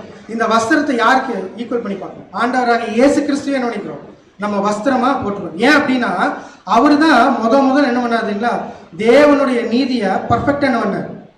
நிறைவேற்றி முடிச்சாரு. நிறைவேற்றி முடிச்சதுக்கு அப்புறம் தான் என்ன பண்றாரு பார்த்தீங்கன்னா, அந்த நீதி என்ன பண்றாரு? அவருக்கு கொடுக்கப்பட்டுச்சு. இப்ப அந்த விஷயத்த எல்லாத்துக்கும் என்ன பண்ணிட்டு இருக்கிறாரு? கொடுக்கப்படுது. யாருக்கு அப்படின்னா, யாரெல்லாம் இயேசு கிறிஸ்து மேல விசுவாசம் வச்சு அவரோட பின்னடையார்களோ, அவரோட ஃபாலோவரா இந்த உலகத்தை வெறுத்து வராங்களோ, அவங்க எல்லாத்துக்கும் என்ன பண்ணுதுன்னு பார்த்தீங்கன்னா, ஞானஸ்தானம் மூலியமா என்ன பண்றாரு பார்த்தீங்கன்னா, அவரு பெற்றெடுத்து அவருக்கு என்ன கொடுக்குறாரு? நீதியின் வஸ்திரத்தை கொடுக்குறாரு. இந்த வஸ்திரத்தை வாங்கின நம்ம தொடர்ந்து என்ன பண்ணுமாமா, தேவன் பார்க்குறப்ப என்ன தெரியும்? நம்ம தெரியுமா, அந்த வஸ்திரம் தெரியுமா? எப்போ நம்ம பேப்டிசம் எடுத்தோமோ அதுக்கப்புறம் என்ன பார்த்தீங்கன்னா, இந்த வஸ்திரம் தான் தெரியும், நாம் என்ன பண்ண மாட்டோம் தெரியும். அதனால தான் பார்த்தீங்கன்னா இயேசு கிறிஸ்து எப்படி இருக்கான்னு பார்த்தீங்கன்னா, நம்ம என்ன தவறுகள் செஞ்சாலும் நமக்கு என்ன பண்ண போகிறோம்? பரிந்து பேசக்கூடிய ஒரு காரியமா இருக்குது அப்படின்னு சொல்லி பார்க்குறோம். வசனம் படிக்கலாம் பாருங்க. இப்போ இந்த ஒரு வஸ்திரத்தை வாங்கின நம்ம தொடர்ந்து என்ன பண்ணணும் அப்படிங்கிறத படிக்கலாம். ரோமர் 12ஆம் அதிகாரம் 1ஆம் வசனம். ரோமர் 12ஆம் அதிகாரம் 1ஆம் வசனம். அப்படி இருக்க சகோதரரே, நீங்கள் உங்கள் சரீரங்களை பரிசுத்தமும் தேவனுக்கு பிரியமுமான ஜீவ பலியாக ஒப்பு கொடுக்க வேண்டும் என்று தேவனுடைய இரக்கங்களை முன்னிட்டு உங்களை வேண்டிக் கொள்கிறேன். இதுவே நீங்கள் செய்யத்தக்க புத்தியுள்ள ஆராதனை. பாருங்க, இந்த வஸ்திரத்தை வாங்கின நம்ம அடுத்து என்ன பண்ணுவோம்? பலி செலுத்தக்கூடிய விஷயம் இருக்கு. அந்த பலி எப்படி இருக்கணுமாமா? பரிசுத்தமும் தேவனுக்கு பிரியமான ஜீவ பலியாகும். எப்ப பரிசுத்தம் வரும்? இயேசு கிறிஸ்து செலுத்தின பலி தேவனால் அங்கீகரிக்கப்பட்டுச்சு. எப்படி? கரெக்டா என்ன பண்ணாரு? அவருடைய என்ன திட்டம் தேவன் வச்சுக்கிறாரோ அதை கரெக்டா என்ன பண்ணாரு? ஃபர்ஸ்ட் ஃபாலோ பண்ணாரு. ஃபாலோ பண்ணிட்டு அந்த பலி அவர் செலுத்துறப்ப தேவன் என்ன பண்ணாரு? அந்த பலியை அக்செப்ட் பண்ணாரு. அப்ப நம்மளும் பலி செலுத்தணும் அப்படின்னா அந்த பலி எப்படி இருக்கணும்? பரிசுத்தமா இருக்கணும். அப்ப பரிசுத்தம் எப்போ வரும்னு பார்த்தீங்கன்னா, எப்ப தேவனுடைய திட்டங்களையும் அவருடைய நியாயப்பிரமாணங்களையும் கரெக்டா கடைபிடிக்கிறோமோ அப்பதான் என்ன பண்ணணும் பார்த்தீங்கன்னா, அந்த பரிசுத்தம் வரும். பரிசுத்தம் வந்தால் தான் பார்த்தீங்கன்னா யாருக்கு பிரியமான ஜீவ பலியா இருக்கும்? தேவனுக்கு பிரியமான ஜீவ பலியா இருக்கும். அப்போ ஒரு வேளை நான் அந்த விஷயத்தை கடைப்பிடிக்காம நான் பலி செலுத்துறேன்னு வச்சுக்கோங்க, அது எப்படி இருக்கும்? தேவனுக்கு கண்டிப்பாக என்ன ஆகாதுன்னு பார்த்தீங்கன்னா பிரியமான ஜீவ பலியா இருக்கும். இதே மாதிரி யாராச்சும் பலி செலுத்தினாங்க தேவனுக்கு பிரியமில்லாத பலி இல்லை. இஸ்ரேல் ஜனங்கள் என்ன பண்ணாங்க பார்த்தீங்கன்னா, தேவன் என்னன்னா பலி செலுத்தினா மட்டும் என்ன பண்ணணும் போதும் நினைச்சிட்டு பலிகளை தொடர்ந்து செலுத்திட்டே இருந்தாங்க. ஆனா தேவன் என்ன பண்ணார்? தேவன் சொன்ன காரியங்களையும் அவர் சொன்ன விஷயங்களையும் என்ன பண்ணார்? தொடர்ந்து எதுவுமே கடைபிடிக்கல. அப்ப எதுவுமே கடைபிடிக்காம அங்க போய் ஒருத்தர் பலி செலுத்தினாலும் அந்த பலி என்ன பண்ணார்? கண்டிப்பா அங்கீகரிக்கப்படும். எப்போ ஒருத்தர் பலி அங்கீகரிக்கப்படும்னா தேவன் சொன்ன விஷயங்கள் என்ன பண்ணணும்? ஃபர்ஸ்ட் ஃபாலோ பண்ணிட்டு அப்புறம் நீங்க பலி செலுத்தணும். அப்பதான் என்ன பார்த்தீங்கன்னா அது தேவனுக்கு பிரியமான பலியா இருக்கும். இது ஈஸியா கஷ்டமா? ஏன்னா அடுத்த ஒரு வசனம் பார்க்க போகணும். ஏன்னா நம்ம எல்லாருமே என்ன பண்ணோம்னா தேவனுக்கு பிரியமான பலிகள் தான் செலுத்தணும். டெய்லி நம்ம தேவனுக்கு பிரியமான பலிகள் செலுத்த முடியும்னா கண்டிப்பாக கஷ்டம் தான் இல்லைங்களா? அதனால தான் இயேசு கிறிஸ்து என்ன பண்ணுறாருன்னா பரிந்து பேசக்கூடிய அந்த வேலைகள். ஆனால் கண்டிப்பாக என்ன பண்ணணும்? இது பவுல் அப்போஸ்தலனுக்கு என்ன இருக்குன்னா கொஞ்சம் கஷ்டமாக தான் இருந்திருக்கு. வசனம் படிக்கலாம். ரோமர் 7ஆம் அதிகாரம் 25ஆம் வசனம். ரோமர் 7ஆம் அதிகாரம் 25ஆம் வசனம். நம்முடைய கர்த்தராகிய இயேசு கிறிஸ்து மூலமாய் தேவனை ஸ்தோத்திரிக்கிறேன். ஆதலால் நானே என் மனதினாலே தேவனுடைய நியாயப்பிரமாணத்திற்கும் மாம்சத்தினாலேயோ பாவ பிரமாணத்திற்கும் ஊழியம் செய்கிறேன். கிளியரா சொல்றேன். நான் என்ன பண்றேன்னு பார்த்தீங்கன்னா, நம்முடைய கர்த்தராகிய இயேசு கிறிஸ்து மூலமாய் தேவனை ஸ்தோத்திரிக்கிறேன். ஆதலால் நான் என் மனதிலே என்ன பண்றேன்? தேவனுடைய நியாயப்பிரமாணத்தை என்ன பண்றேன்? ஃபாலோ பண்றேன். ஆனா என் மாம்சத்துல பாவ பிரமாணத்துக்கு என்ன பண்ணிருக்கிறேன்னா ஊழியம். அப்ப பவுல் அப்போஸ்தலன் கொஞ்ச நேரம் என்ன பண்ணிக்கிறாரு பார்த்தீங்கன்னா ஸ்ட்ரகிள் ஆகும். இப்போ நம்மளுக்கும் இந்த ஸ்ட்ரகிள் என்ன இருக்கு. ஏன்னா நமக்கு ரெண்டு விஷயம் இருக்கு. ஒன்று புதிய மனுஷன், இன்னொருத்தையார் பழைய மனுஷன். பழைய மனுஷன் என்னன்னா ரொம்ப ஸ்ட்ராங், புதிய மனுஷன் குழந்தை. இப்போ இந்த குழந்தை என்ன பண்ண மாட்டான்னு பார்த்தீங்கன்னா பழைய மனுஷனும் வளர விட மாட்டான். நீங்கள் எவ்வளோதான் நீதியாக நடக்கணும்னு நினச்சாலும், நியாயமாக நடக்கணும்னு நினச்சாலும் அது என்ன ஆகாதுன்னு பார்த்தீங்கன்னா நடக்க விடாமல் தடுக்கிறதுக்கு நம்ம கூடயே என்ன இருக்குன்னு பார்த்தீங்கன்னா இந்த பாவ மனுஷன் உள்ளே இருந்து தேவனுடைய திட்டத்துக்கும் அவருடைய அந்த சித்தத்துக்கும் என்ன பண்ண மாட்டோம் பார்த்தீங்கன்னா நடக்கிறதுக்கு என்ன பண்ண மாட்டோம், விடமாட்டோம் அப்படின்னு சொல்லுவோம். ஆனால் நம்ம என்ன பண்ணுவோம், இந்த ஒரு போராட்டத்தில் யார் மேற்கொள்கிறாங்களோ அவங்க தான் என்ன பண்ண முடியும்னு பார்த்தீங்கன்னா அந்த ஒரு வாய்ப்புக்குள்ளே போக முடியும் அப்படின்னு சொல்லி பார்ப்போம். ஸோ ஃபஸ்ட்டு ஒரு விஷயம் பார்த்துருக்கோம். என்னன்னு பார்த்தீங்கன்னா என்ன பார்த்தீங்கன்னா ஜஸ்டிஃபிகேஷன். இந்த ஜஸ்டிஃபிகேஷன் அப்படிங்கிறது நீதிமானாக்கக்கூடிய அந்த நிலைமை. இந்த நீதிமானாக்கக்கூடிய நிலைமை ஒட்டுமொத்த உலகத்திலையும் நிறைய பேர்த்துக்கு நீதியின் மேலே பசிதாகம் இருந்தாலும் இந்த ஒரு வாய்ப்பு யாருக்கு தான் கொடுக்கப்பட்டுச்சு, தேவனுடைய நீதியை கடைபிடிக்கிறது. ஏன் அப்படின்னா தேவனுடைய நீதியை என்னன்னு யாருக்கும் தெரியுது. இப்போ யாருக்கு மட்டும்தான் சொல்லி கொடுத்துருக்காரு, நமக்கு மட்டும்தான் என்ன பண்ணிக்க பார்த்தீங்கன்னா தேவனுடைய நீதி என்ன, நியாயங்கள் என்னன்னு பார்த்தீங்கன்னா கிளியராக அண்டர்ஸ்டாண்ட் ஆயிருக்கு. இந்த அண்டர்ஸ்டாண்ட் ஆகணும்னா ஆன உடனே நம்ம எதை புரிஞ்சுக்கணும் பார்த்தீங்கன்னா ஆண்டவராக இயேசு கிறிஸ்துனுடைய அந்த பலியை யாரெல்லாம் அங்கீகரிக்கிறாங்களோ அவங்க தான் வந்து பார்த்தீங்கன்னா என்ன ஒரு வாய்ப்புக்குள்ளே வராங்கன்னு பார்த்தீங்கன்னா இந்த நீதிமான்குள்ள அந்த வாய்ப்புக்குள்ளே வராங்கன்னு சொல்லி பார்த்தோம். ஸோ இந்த வந்த உடனே அடுத்து பண்ணக்கூடிய வேலை என்னன்னு பார்த்தீங்கன்னா ஃபுல்லி கான்சிக்ரேட்டட் அப்படின்னு சொல்லி பார்த்தோம். ஸோ ஃபுல்லி கான்சிக்ரேட்டட்னு என்ன அர்த்தம், கான்சிக்ரேட்டட்னு என்ன அர்த்தம், என்ன பிரதிஷ்டை செய்யறதுன்னு சொல்லுவாங்க, அர்ப்பணிக்கிறதுன்னு சொல்லுவாங்க. ஃபுல்லி கான்சிக்ரேட்டட்னா முழுவதும் என்ன பண்ணுறது, அர்ப்பணிக்கிறதுன்னு சொல்லி பார்க்கணும். ஏன் முழுவதும் அர்ப்பணிக்கிறது வேணும், இப்போ நம்ம நீதிமான் ஆக்கப்பட்டாச்சு, எல்லா விஷயம் கொடுக்கப்பட்டாச்சு. ஆனால் நம்ம தொடர்ந்து இந்த விஷயத்தில் ஓடிட்டே இருக்கிறோன்னா நம்மளுக்கு இடர்கள் என்னதான் இருக்கும், வந்துட்டு தான் இருக்கு. ஏன்னா நம்ம ஓடக்கூடிய வழி எப்படி இருக்கு, விசாலமான வழி இல்லைங்களா, இல்லை என்ன வழி, இறுக்கமான வாசல். அப்போ அந்த இறுக்கமான வாசலில் போகணும்னா கண்டிப்பாக என்ன பண்ண முடியாது, அவ்வளோ ஈஸியாலாம் போய் சேர முடியாது. போய் சேரணும் அப்படின்னா எப்படி இருக்கணும்னா நம்மளுடைய அர்ப்பணிப்பு ஃபுல்லாக இருந்தால் தான் என்ன பண்ண முடியும்னு பார்த்தீங்கன்னா நம்மளால் டெஸ்டினேஷன் ரீச் பண்ணவே முடியும். பாதியாக இருந்துச்சுன்னு வச்சுக்கோங்க கண்டிப்பாக என்ன முடியாது, ரீச் பண்ண முடியாது. அதனால தான் சொல்கிறாரு யாரெல்லாம் ஃபுல்லி கான்சன்ட்ரேட்டடாக இருக்கிறாங்களோ அவங்களுக்கு தான் அந்த அடுத்த ஸ்டேஜ் போகக்கூடிய வாய்ப்பு என்ன பண்ணால் கிடைக்கப்படுது அப்படின்னு சொல்லி பார்க்குறோம். இப்போ நம்ம ஃபுல்லி அந்த ஒரு தேவனுடைய இயேசு கிறிஸ்துவின் மூலிமா ஞானஸ்தானம் பெற்று வந்துட்டோம்னா நம்ம யாருடைய ஃபேமிலி ஆயிடும், தேவனுடைய ஃபேமிலியாக ஆயிடும். இப்போ தேவனுடைய ஃபேமிலியாக ஆனதுக்கப்புறம் நம்ம இதில் யாரெல்லாம் வந்து ஃபுல்லி கான்சன்ட்ரேட்டடாக இருக்காங்களோ அவங்களுக்கு தான் என்ன ஒரு வாய்ப்பு கிடைக்குதுன்னு பார்த்தீங்கன்னா அந்த அடுத்த ஸ்டேஜ் என்ன மகா பரிசு ஸ்தலத்துக்குள்ளே போகக்கூடிய வாய்ப்பு கிடைக்குது அப்படின்னு சொல்லி பார்க்குறோம். அதனால தான் வந்து ரோமரில் சொல்கிறப்ப எப்படி சொல்கிறாங்க, ரோமர் 8ஆம் அதிகாரம் 17, 14, 17. ரோமர் 8ஆம் அதிகாரம் 14ஆம் வசனம், மேலும் எவர்கள் தேவனுடைய ஆவியினாலே நடத்தப்படுகிறார்களோ அவர்கள் தேவனுடைய புத்திரராய் இருக்கிறார்கள். 17. அப்ப என்ன சொல்றாங்க பார்த்தீங்கன்னா யாரெல்லாம் தேவனுடைய ஆவியினால நடத்தப்படுறாங்களோ அவங்க யாரும் தேவனுடைய புத்திரன்னு சொல்லுங்க. இப்ப யாரெல்லாம் தேவனுடைய ஆவியினால நடத்தப்படுவாங்க, இப்ப நம்ம தேவனுடைய ஆவி பெற்றுக்கிட்டோங்களா இல்லையா, எப்போ வாங்கணும், நம்மளுடைய ஞானஸ்தானத்துல வாங்கணும். அப்ப அந்த ஞானஸ்தானத்துல வாங்கின தேவனுடைய ஆவியில தொடர்ந்து யாரெல்லாம் நடக்கிறாங்களோ அவங்க யாரா இருக்கிறாங்க, தேவனுடைய புத்திரன். அப்ப நான் தொடர்ந்து தேவனுடைய ஆவியில நடக்கப்படணும்னா ஃபர்ஸ்ட் எனக்கு என்ன வேணும்னா அந்த ஆவி கொடுக்கப்படணும். இந்த ஆவி எப்போ கொடுக்கப்படும், நான் என்ன செஞ்சா கொடுக்கப்படும்னா எப்போ நான் தேவனுடைய சித்தத்தை செய்யறனோ அப்போதான் என்ன ஆகும், இந்த ஒரு ஆவி கொடுக்கப்படும். அந்த ஆவி கொடுக்கப்பட்டதுக்கு அப்புறம் தான் தொடர்ந்து அந்த ஆவியே நடந்துன்னு வச்சுக்க முடியாது. இப்போ நான் யாரா இருக்கேன், தேவனுடைய புத்திரரா இருக்கிறேன் அப்படின்னு சொல்ற. அடுத்து ரோமர் 8ஆம் அதிகாரம் 17ஆம் வசனம், நாம் பிள்ளைகளானால் சுதந்திரரும் ஆமே, தேவனுடைய சுதந்திரரும் கிறிஸ்துவுக்கு உடன் சுதந்திரரும் ஆமே, கிறிஸ்துவுடனே கூட நாம் மகிமைப்படும்படிக்கு அவருடனே கூட பாடுபட்டால் அப்படியாகும். நான் சொன்ன 17ஆம் வசனத்தை தெளிவா சொல்றது, நாம் பிள்ளைகளானால் சுதந்திரமாமே, தேவனுடைய சுதந்திரம், கிறிஸ்துவுக்கு உடன் சுதந்திரம். ஆனா இதை வாங்கறதுக்கு அடுத்த ஸ்டெப் வேணும். யாரெல்லாம் கிறிஸ்துவோட கூட பாடுபடுறாங்களோ அவங்களுக்கு என்ன இருக்கும், அவங்களுக்கு அந்த வாய்ப்பு கொடுக்கும். அப்போ எப்படி இயேசு கிறிஸ்து ஈஸியாக அந்த வேலையை பண்ணி முடிச்சிட்டாருன்னா இல்லை, அவரும் என்ன பண்ணார் பார்த்தீங்கன்னா அநேக பாடுகள் வழியாக தான் என்ன பண்ணார் பார்த்தீங்கன்னா அந்த ஒரு விஷயத்தை அடைஞ்சாரு. அதே மாதிரி யாரெல்லாம் இந்த வாய்ப்புக்குள்ளே ஓடிட்டு வராங்களோ அவங்களுக்கு இதே மாதிரி பாடுகள் என்ன இருக்கு.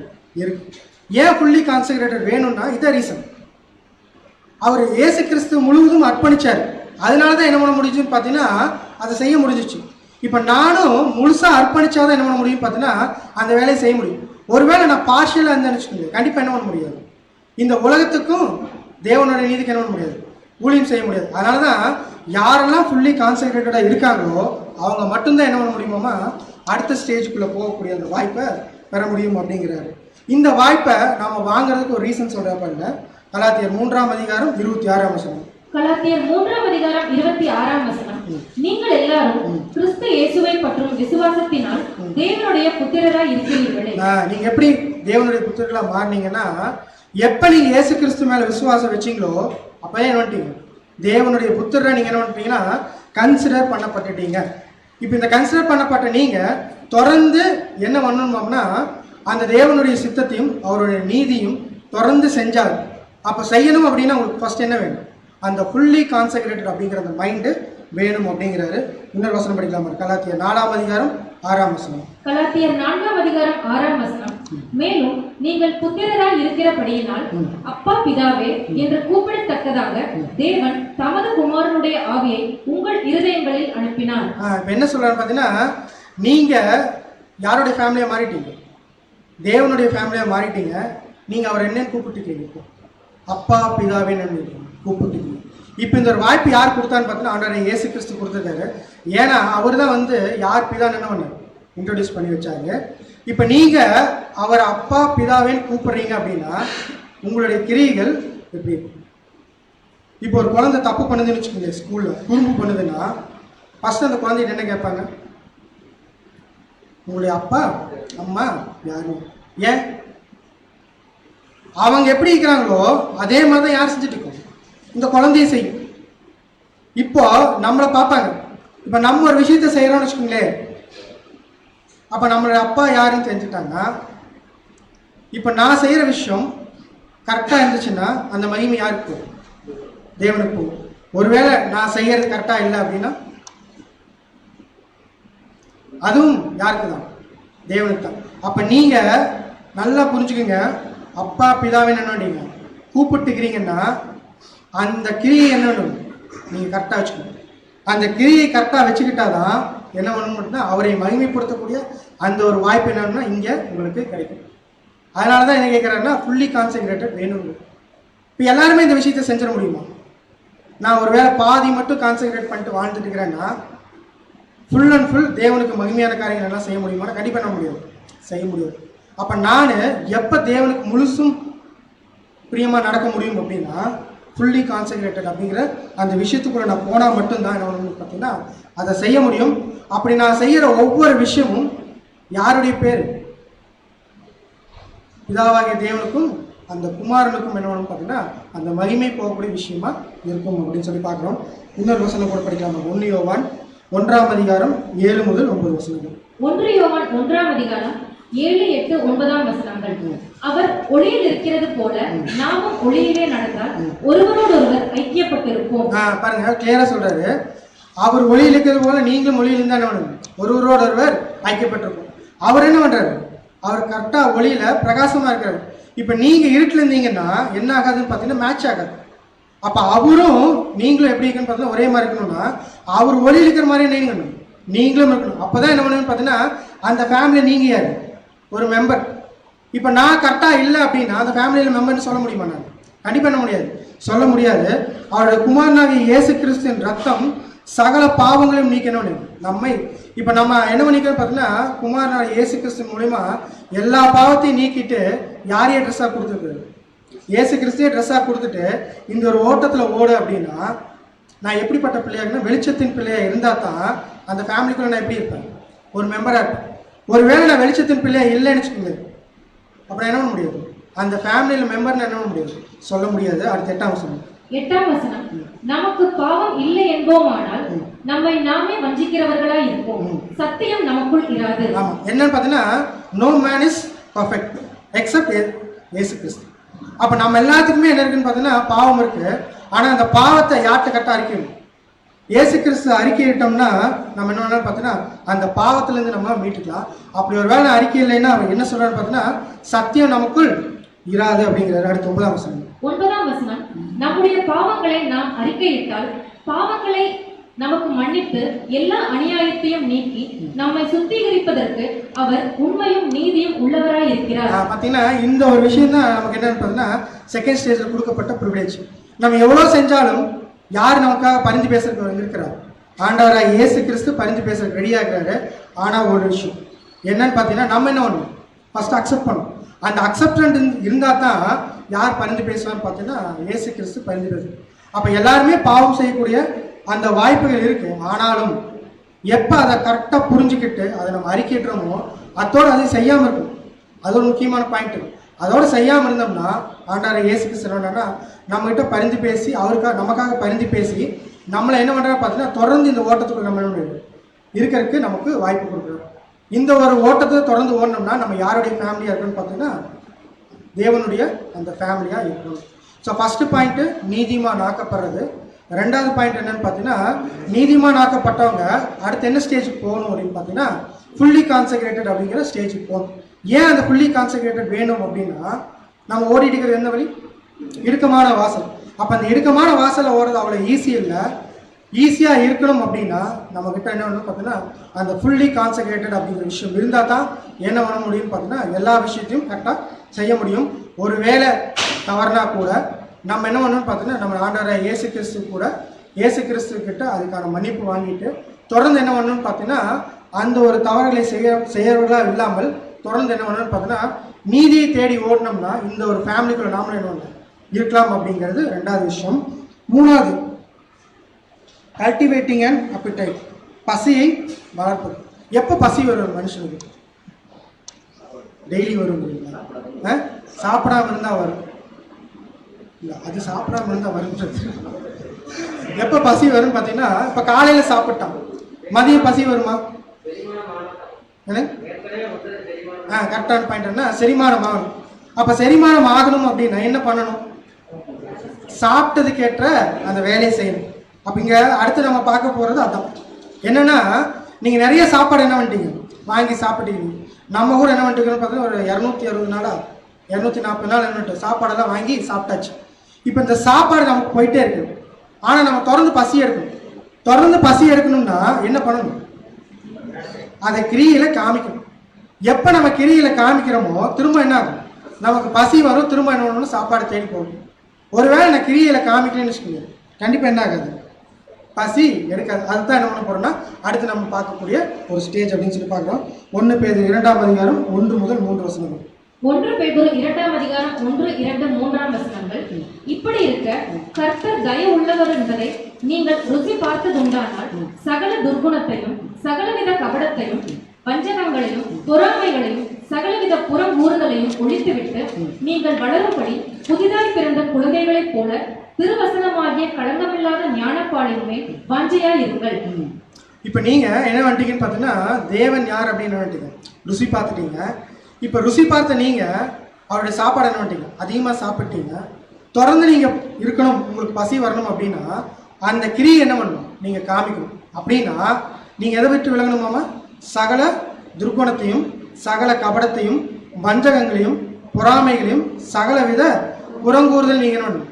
உங்கள்கிட்ட எதெல்லாம் அந்த ஓட்டத்துக்கு ஓடுறதுக்கு தடையா இருக்கோ எல்லாத்தையும் நீங்க என்ன பண்ணீங்க? நீக்கிட்டு தொடர்ந்து நீங்க என்ன பண்ணணும்னு பார்த்தீங்கன்னா தேவனுடைய சாப்பாடை சாப்பிடுங்க. அதை கேட்ட கிரியை காமி. உங்களுக்கு என்ன ஆகிட்டு இருக்கு? பசி எடுத்துகிட்டே இருக்கும். தொடர்ந்து நீங்கள் என்ன பண்ணிட்டு இருக்கீங்கன்னு பார்த்தீங்கன்னா தேவனுடைய நீதியும் அவருடைய சத்தியத்தை என்ன பண்ணுவீங்க? செஞ்சுட்டே இருப்பீங்க. இப்போ ஒரு வேளை நான் புறம் கூறிட்டு இருக்கிறேன்னு வச்சுக்கோங்க. இப்போ என்னோட விஷயம் எப்படி இருக்கும்? சத்தியத்தை நோக்கி இருக்குமா? தேவனுடைய நீதியை நோக்கி இருக்குமா? இல்லை இன்னொரு சகோதரனை நோக்கி இருக்குமா? அப்போ நான் என்ன பண்ண முடியாதுன்னு பார்த்தீங்கன்னா சரியாக கான்சென்ட்ரேட் பண்ண முடியாது. அப்போ நான் என்னோட கான்சென்ட்ரேஷன் இப்போ இயேசு கிறிஸ்து அவர் ஓட்டத்தில் ஃபுல் அண்ட் ஃபுல் எதை நோக்கி ஓடினார்? அவருடைய அந்த லக்கு மட்டும்தான் டார்கெட். பவுல் அப்போஸ்தலன் என்கிட்ட இருக்கிற எல்லாமே வேணாம், எல்லாமே குப்பை நினச்சிட்டு அந்த டார்கெட்டை மட்டும் நோக்கி பார்த்துருவோம். அதனால தான் எப்படி சொல்ல முடிச்சுன்னு பார்த்தீங்கன்னா நான் ஓட்டத்தை என்ன பண்ணேன் முடிச்சேன்னு சொல்ல முடிச்சு. ஒருவேளை கூட இருக்கிற சகோதரனோட குறைகளை அவர் பார்த்துட்டு இருந்தான்னு வச்சுக்கோங்க, அவர் என்ன பண்ணிக்க முடியும்? அவர் சொல்ல முடியுமா நான் லக்கை மட்டும் நோக்கி பார்த்து வர்றேன்? அப்போ நாம் தொடர்ந்து அந்த நீதியை செய்யணும் அப்படின்னா ஃபஸ்ட் நம்ம என்ன பண்ணணும்? நம்ம அந்த டார்கெட்டை மட்டும் நோக்கி பார்த்து போகணும். இந்த புறங்கூறுதல் துர்குணம், இதெல்லாமே உலகத்தில் இருக்கு. இதெல்லாம் நமக்கு என்ன வேணும்? வேணாம். நம்ம உலகத்திலேருந்து என்ன பண்ணிட்டோம்? வெளியே வந்த பிள்ளைகள். இப்போ உலகத்திலேருந்து வெளியே வந்த பிள்ளைகள்னு சொல்லிட்டு இந்த விஷயங்கள்லாம் நான் வச்சுட்டுக்கிறேன்னு சொல்லுங்க. இப்போ தேவன் என்னை எப்படி பார்ப்பார்? அவருடைய பார்வையில் இன்னமும் நான் எங்கே தான் இருக்கேன்? உலகத்தில் இருந்துட்டு தான் இருக்கேன் அப்படின்னு சொல்லி பார்க்குறேன். இப்போ நீங்கள் என்ன பண்ணுமாமா? அப்படி இருக்கிற நீங்கள் அனுதினமும் நீங்கள் என்ன பண்ணுமாமா? புதிதாய் பிறந்த குழந்தைகள் போல திருவசனமாகிய களங்கமில்லாத ஞானப்பாலுமே வாஞ்சை. இப்போ இந்த வாஞ்சை உங்களுக்கு எப்போ வரும்னு பார்த்தீங்கன்னா, அந்த விஷயத்தில் நீங்கள் என்ன பண்ணுங்க, ஒதுக்கி போட்டீங்க அப்படின்னா உங்களுக்கு அனுதினமும் என்ன பண்ணிட்டு அந்த வாஞ்சை இன்க்ரீஸ் ஆகிட்டே இருக்கும். தொடர்ந்து நீங்கள் என்ன பண்ணலான்னு பார்த்தீங்கன்னா தேவனுடைய அந்த ஓட்டத்தில் அதுக்கு ஒரு எக்ஸாம்பிள் கூட சொல்கிறா பாருங்க. என்னன்னு பார்த்தீங்கன்னா ஓட்டப்பந்தயம் நம்ம அநேக தரம் பார்க்கக்கூடிய விஷயம். இப்போ இந்த ஓட்டப்பந்தய வீரர் இருக்கிறாரு, அவர் என்ன, அவருடைய டார்கெட் என்னவா இருக்கும்? அந்த டார்கெட்டு அவர் எங்கே போய் ரீச் ஆகணுமோ அங்கே ரீச் ஆகணும் இல்லைங்களா? இவர் ஓடுறப்ப பக்கத்தில் இருக்கிற ஒரு ஷூவை பார்த்துட்டு இந்த ஷூ கிழிஞ்சிருக்கு அப்படின்னு ஓடினாருன்னா அவருடைய டார்கெட் ரீச் பண்ண முடியும்? ஓட முடியாது. இல்லை, இவர் மட்டும் ஸ்லோவாக ஓடிட்டு வர்றாரு, நான் அவரோட வேகமாக ஓடிட்டு இருக்கேன் அப்படின்னு சொல்லி பக்கத்தில் இருக்கிறவரோட கம்பேர் பண்ணிட்டு இருந்தாருன்னு வச்சுக்கோங்க, அவனால் என்ன பண்ண முடியாது?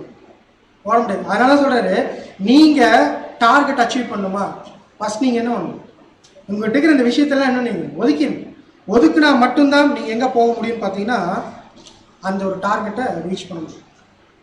அதே கேள்வி திரும்ப கேட்குறேன், இது ஈஸியாக கஷ்டம்? நம்ம அனுதினமும் ஓடிட்டு இருக்கிறோம் இல்லைங்களா?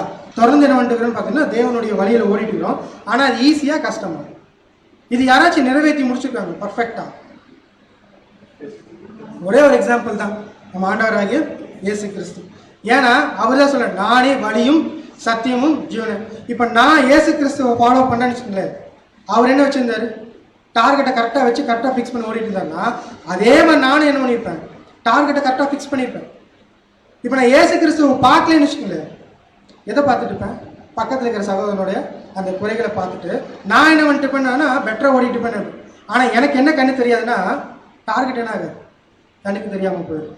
எபிரேயர் 4:15. எபிரேயர் 4:15 நம்முடைய பலவீனங்களை குறித்து பரிதவிக்க கூடாத பிரதான ஆசாரியர் நமக்கிறார்கள், எல்லா விதத்திலும் நம்மை போல சோதிக்கப்பட்டும் பாவம் இல்லாதவராய் இருக்கிற பிரதான ஆசாரியரே நமக்கு இருக்கிறார். அதெல்லாம் கிளியரா சொல்லிட்டாங்க. இதெல்லாம் நீங்க கஷ்டம்னு நினைக்கிறீங்களா? இல்லை, நம்முடைய ஆண்டவராக இயேசு கிறிஸ்து என்ன பண்ணிட்டாரு? முதல்ல செஞ்சுட்டு உங்களுக்கு என்ன பண்ணிட்டாரு? ஒரு எக்ஸாம்பிள் வச்சுட்டு போயிட்டாரு. அவரை ஃபாலோ பண்ணி அவரை நீங்கள் பார்த்து ஓடினீங்கன்னா எதுவுமே இல்லை, கஷ்டமே இல்லை. ஏன்னா அவருக்கும் ஒரு சராசரி மனுஷனுக்கு வரக்கூடிய எல்லா விஷயமும் நினச்சி வந்துச்சு. அவர் எல்லாத்தையும் மேற்கொண்டு தான் என்ன பண்ணார் பார்த்தீங்கன்னா அந்த ஒரு டார்கெட்டை ரீச் பண்ணார். இப்போ யாரெல்லாம் அந்த டார்கெட்டை ரீச் பண்ணணும்னு நினைக்கிறீங்களோ யாரை ஃபாலோ பண்ணுங்க? ஆண்டவரை இயேசு கிறிஸ்துவை ஃபாலோ பண்ணுங்கள். கண்டிப்பாக எங்கே ரீச் பண்ணிடலான்னு பார்த்தீங்கன்னா அந்த ஒரு டார்கெட்டை நீங்கள் என்ன பண்ணலாம்? ரீச் பண்ணிடலாம் அப்படின்னு சொல்லி பார்க்கலாம். ஸோ இப்படி இந்த ஒரு காரியங்களை தொடர்ந்து நம்ம கடைப்பிடிச்சிட்டு இருந்தோம்னு வச்சுக்கோங்களேன், நமக்கு என்ன வாய்ப்பு கொடுக்கப்படுது அப்படின்னா வசனம் படிக்கலாம். வெளிப்படுத்தல் 20:6. வெளிப்படுத்தல் 20:6. முதலாம் உயிர்த்தெழுதலுக்கு பங்குள்ளவன் பாக்கியவானும் பரிசுத்தவானுமாய் இருக்கிறான். இவர்கள் மேல் இரண்டாம் மரணத்திற்கு அதிகாரம் இல்லை.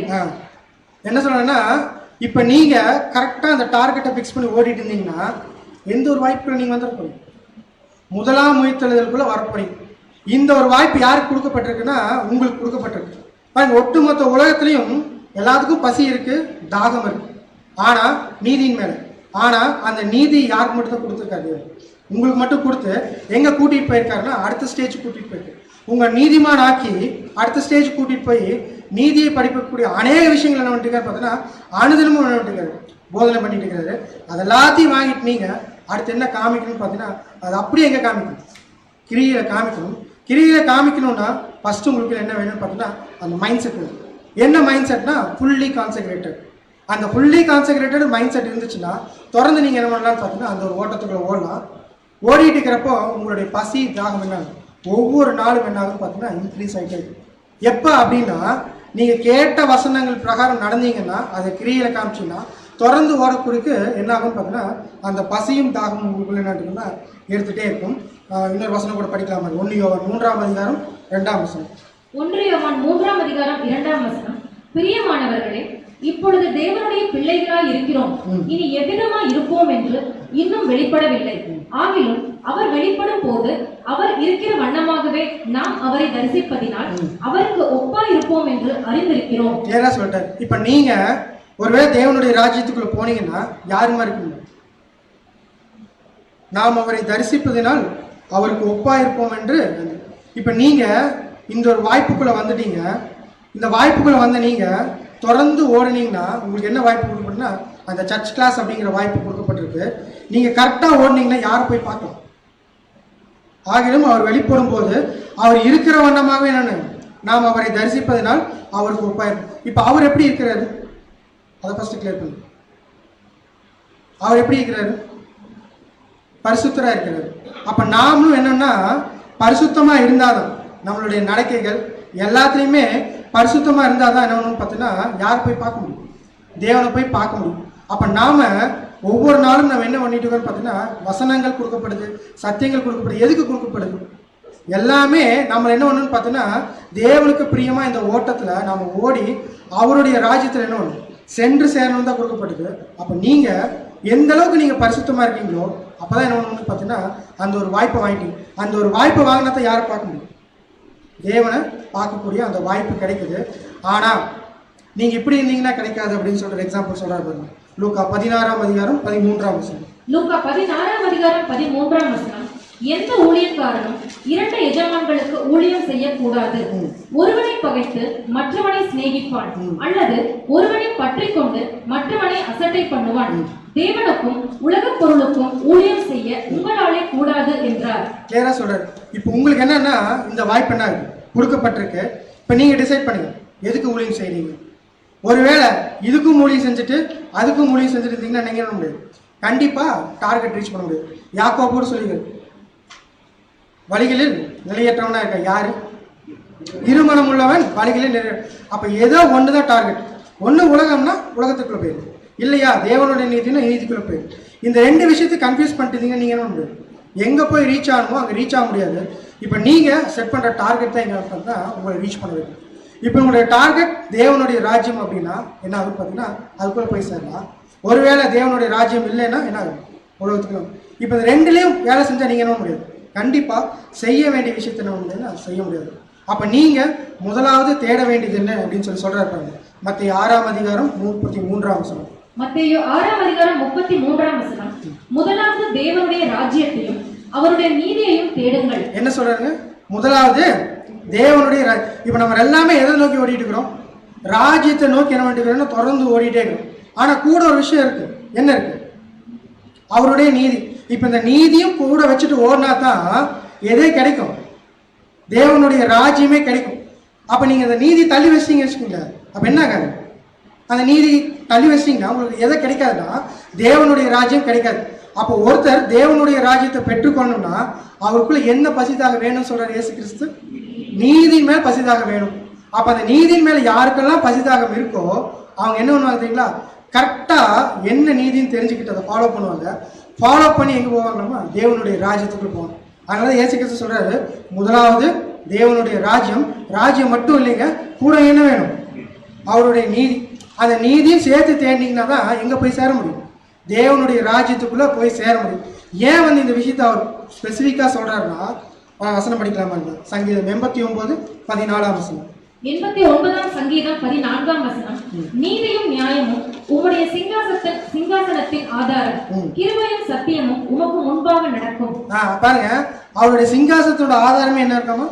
நீதியும் நியாயமும் தான் அவருடைய சிங்காசனத்தின் ஆதாரம்னா அவர் எந்த அளவுக்கு அந்த விஷயத்துக்கு முக்கியத்துவம் கொடுக்குறாரு. நம்ம சாதாரணமாக படிக்கிறப்ப படிச்சுட்டு போயிடுறோம். ஆனால் ஸ்பெசிஃபிக்காக எடுத்து படிக்கிறப்ப தான் அதோட இம்பார்ட்டன்ஸ் தெரியும். தேவனுடைய நீதியை கரெக்டாக யாரோ ஃபாலோ பண்ணுறாங்களோ அவங்க தான் தேவனுடைய பார்வையில் எப்படி இருக்காரு பார்த்தீங்கன்னா நீதிமான்கள் இருக்கு. நீதியை ஃபாலோ பண்ணுறது என்ன சொல்லுவோம்? நீதிமான்னு சொல்லுவோம். அப்போ நான் நீதியை ஃபாலோ பண்ணதை யாரு? நீதிமான்கள். அப்போ நான் நீதிமானாக இருந்தால் தான் தேவன் சொல்கிறார் என்னுடைய சிங்காசனத்தோட ஆதாரமே அதுதான். இப்போ நீங்கள் அதை ஃபாலோ பண்ணீங்கன்னா யாருக்கு பிரியமாக இருப்பீங்க? எனக்கு பிரியமாக இருக்கக்கூடிய ஒரு பிள்ளைகளாக இருப்பீங்க அப்படின்னு சொல்லி பார்ப்போம். அப்போ இந்த சத்தியத்திலேருந்து நாம் என்ன தெரிஞ்சுக்கிட்டோம் அப்படின்னு பார்த்தீங்கன்னா நீதியின் மேலே என்ன வேணும்? பசிதாகம் வேணும். ஏன் நீதியின் மேலே பசிதாகம் வேணும்? அதை தேடி போவோம். அதை தேடி போடுறப்ப என்னன்னு பார்த்தீங்கன்னா தெரிஞ்சுக்குவோம். தெரிஞ்சுக்கிட்டோம்னா என்ன பண்ணுவோம்? அதை ஃபாலோ பண்ண ஆரம்பிப்போம். அப்போ ஃபாலோ பண்ணீங்கன்னா உங்களை எப்படி பார்ப்பார் தேவன்? நீதிமான பார்ப்பார். அப்போ யார் தேவனுடைய ராஜ்யத்துக்குள்ள போய் சேர முடியும்? யார் மட்டும்தான் போய் சேர முடியும்? நீதிமான் மட்டும்தான் போய் சேர முடியும்னா அப்போ நீங்கள் கரெக்டாக நீதி ஃபாலோ பண்ணாதான் எங்கேயே போய் சேர முடியும். தேவனுடைய ராஜ்யத்துக்குள்ள போய் சேரக்கூடிய அந்த விஷயம் இருக்குது அப்படின்னு சொல்லுவாங்க. இப்போ தேவன் அவருடைய நீதியை அவரே ஃபாலோ பண்ணிக்கிறார். ஏதாவது எக்ஸாம்பிள் சொல்ல முடியும்? அவர் ஏற்படுத்தின நீதிக்கு அவரே கீழ்ப்படிந்திருக்கிறார். தேவனை புரியுது. இயேசு கிறிஸ்துவையே பலியா கொடுத்தார். இப்போ அவருடைய நீதி என்ன? அதாவது ஒரு பாவம் சரீரத்துல பரிசுத்தமான ஒரு மனுஷன் வந்துட்டான், பர்ஃபெக்ட் மேன் என்ன வந்துட்டான்னு பார்த்தீங்கன்னா தவறு செஞ்சுட்டான். அந்த மனுஷனுடைய தவறை போக்குறதுக்கு யார் தான் வரணும்? இன்னொரு பரிசுத்தமான ஒரு மனுஷன் தான் வேணும். அவர் யாருன்னா ஆண்டவராகிய இயேசு கிறிஸ்து. இப்போ இவர் குமாரன் தான் அப்படின்னு சொல்லிட்டு என்னன்னா என் குமாரன் போய் கஷ்டப்படக்கூடாதுன்னு அவர் நிறுத்தின்னு நினச்சிக்கோங்க. அப்போ என்ன பண்ணலைன்னா தேவனுடைய நீதி, அவருடைய நீதி கரெக்டாக இருக்கணும் அப்படின்னா அது என்ன பண்ணணும்? எப்படிப்பட்ட விஷயமா இருந்தாலும் சரி அதுக்கு அவரே என்ன பண்ணுறாரு? கீழ்ப்படியக்கூடிய பிள்ளைகளாக இருக்கும். அதனால தான் என்ன பண்ணுறாரு பார்த்தீங்கன்னா நீங்கள் என்ன பசிதாகம் உள்ளவர்களாக இருங்கிறார் இயேசு கிறிஸ்து. வந்து எங்கள் அப்பா ரொம்ப நீதி மேலே என்ன பண்ணிட்டுருக்கிறாரு? பர்ஃபெக்டாக ஃபாலோ பண்ணிட்டுருக்கிறாரு. இப்போ அதே மாதிரி யாரெல்லாம் இருக்காங்களோ அவங்க தான் எங்கே வந்து சேர முடியும்? தேவனுடைய ராஜ்யத்துக்குள்ளே வந்து சேர முடியும். இப்போ நம்ம எல்லாமே டெய்லி வசனம் படிக்கிறோம், எல்லாமே படிக்கிறோம்ல. இது எதுக்கு படிக்கிறோம்? இங்கே ஒரு வசனம் வராது, வேணா வசனம் படிங்க. 2 தீமோத்தேயு 3ஆம் அதிகாரம் 16 முதல் 17 வசனங்கள். 2 தீமோத்தேயு 3ஆம் அதிகாரம் 16 மற்றும் 17ஆம் வசனங்கள். வேத வாக்கியங்கள் எல்லாம் தேவ ஆவியினால் அருளப்பட்டிருக்கிறது. தேவனுடைய மனுஷன் தேறினவனாகவும் ஃபர்ஸ்ட் என்ன பண்ணுமாமா? அவன் வந்து என்னன்னு பார்த்தீங்கன்னா ஒரு ஸ்டேஜுக்கு வரணும். அடுத்து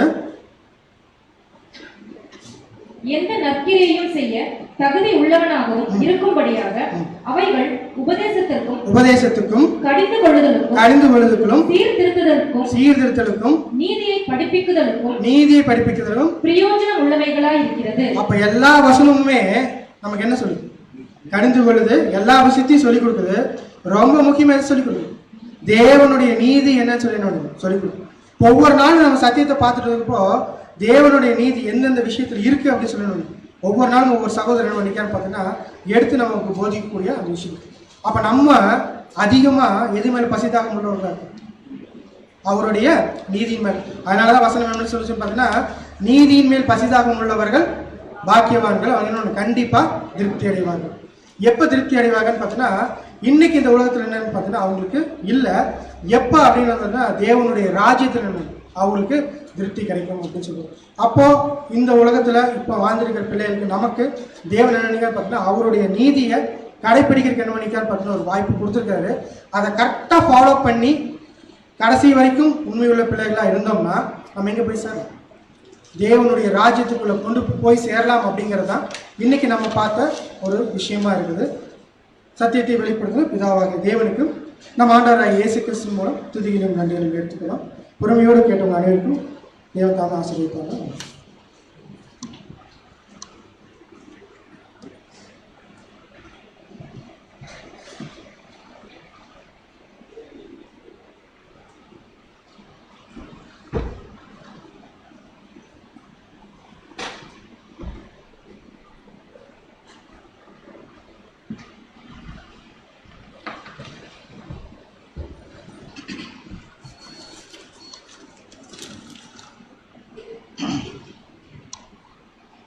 அன்புக்குரிய சகோதரர்களே, இன்றைய நாளில் ஒரு அருமையான பாடத்தை தேவன் நமக்கு கொடுத்தார். நீதியின் மேல் பசிதாகம் உள்ளவர்கள் பாக்கியவான்கள் அப்படின்னு சொல்லிட்டு ஒரு அருமையான பாடத்தை தேவன் நமக்கு வெளிப்படுத்தினார் சகோதரர் மூலமாக. அதில் 4 காரியங்கள் நம்ம பார்த்தோம். இருதயத்தில் சுத்தமுள்ளவர்கள் பாக்கியவான்கள், இரக்கத்தில் சுத்தமுள்ளவர்கள் பாக்கியவான்கள், சமாதானம் செய்கிறவர்கள் பாக்கியவான்கள், பசி தாகமுள்ளவர்கள் பாக்கியவார்கள் என்ற ஒரு அருமையான கான்செப்டை நமக்கு இன்றைய நாளிலே தேவன் ஒரு அருமையான பாடத்தை கொடுத்திருக்கிறார் இல்லைங்களா? இதில் வந்து பார்க்கும்போது 42ஆம் சங்கீதம் 1ஆம் வசனத்தில் நம்ம எல்லாத்துக்குமே தெரியாத ஒரு படி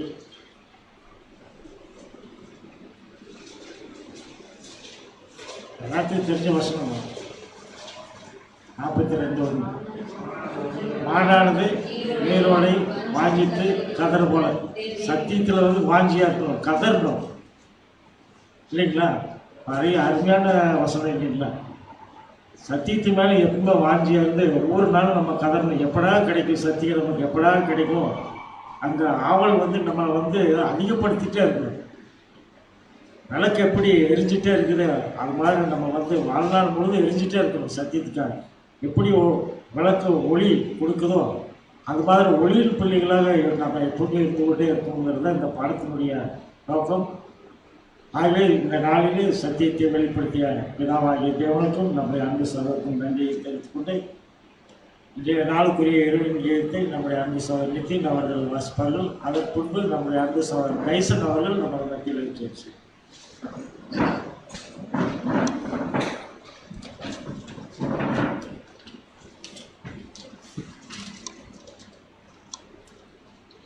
இன்றைய நாளுக்கு உண்டான இறைவன் இனிய கீதங்கள் வாசிக்க கேட்போம். அக்டோபர் 19ஆம் தேதி நீதிமொழிகளின் புஸ்தகம் 11வது அதிகாரம் வசனம் 24 மற்றும் 25. வாரி இறைத்தும் விருத்தி அடைவாரும் உண்டு, அதிகமாய் பிசினித்தனம் பண்ணியும் வறுமை அடைவாரும் உண்டு, உதாரண குணமுள்ள ஆத்மா செழிக்கும், எவன் தண்ணீர் பாய்ச்சுகிறானோ அவனுக்கு தண்ணீர் பாய்ச்சப்படும் என்பது என்னுடைய விளக்கம். நாம் தேவனை பற்றி அறிந்த அறிவுக்கு தக்கதாயும் அவரது உதாரண குணத்திற்கு தக்கதாகவும் நம் உதாரண குணத்தை நாம் வளர்த்துக் கொள்வதே தேவன் விரும்புகிறார் என்ற பாடத்தை இந்த வசனம் நமக்கு போதிக்கிறது. தேவனுடைய பிள்ளைகள் முற்றிலுமாக வறுமையில் விடப்படுவார்கள் என்று வேதம் எங்கும் கூறுவதில்லை. அவர்கள் கடந்த கால வாழ்வில் வசதியாக இருந்தபோது அதன் ஒரு பகுதியை தேவனுக்கென்று பயன்படுத்தவில்லை என்று கூறவில்லை. மேலே சொல்லப்பட்ட வசனம் இந்த பாடத்தை கொடுக்கிறது. அதாவது அனுதினமும் தேவன் நம்மை ஆசீர்வதித்த ஆசீர்வாதத்திலிருந்து ஒரு பகுதியை மிகவும் ஜாக்கிரதையாகவும் ஜபத்துடனும் அன்புடனும் எடுத்து வைத்து தேவன் நமக்கு கொடுக்கும் ஞானத்தின்படி தேவனுடைய ஊழியத்துக்கென்று அதை விதைப்பதற்கு நாம் ஜாக்கிரதை உள்ளவர்களாக இருக்க வேண்டும் என்பதே ஆகும்.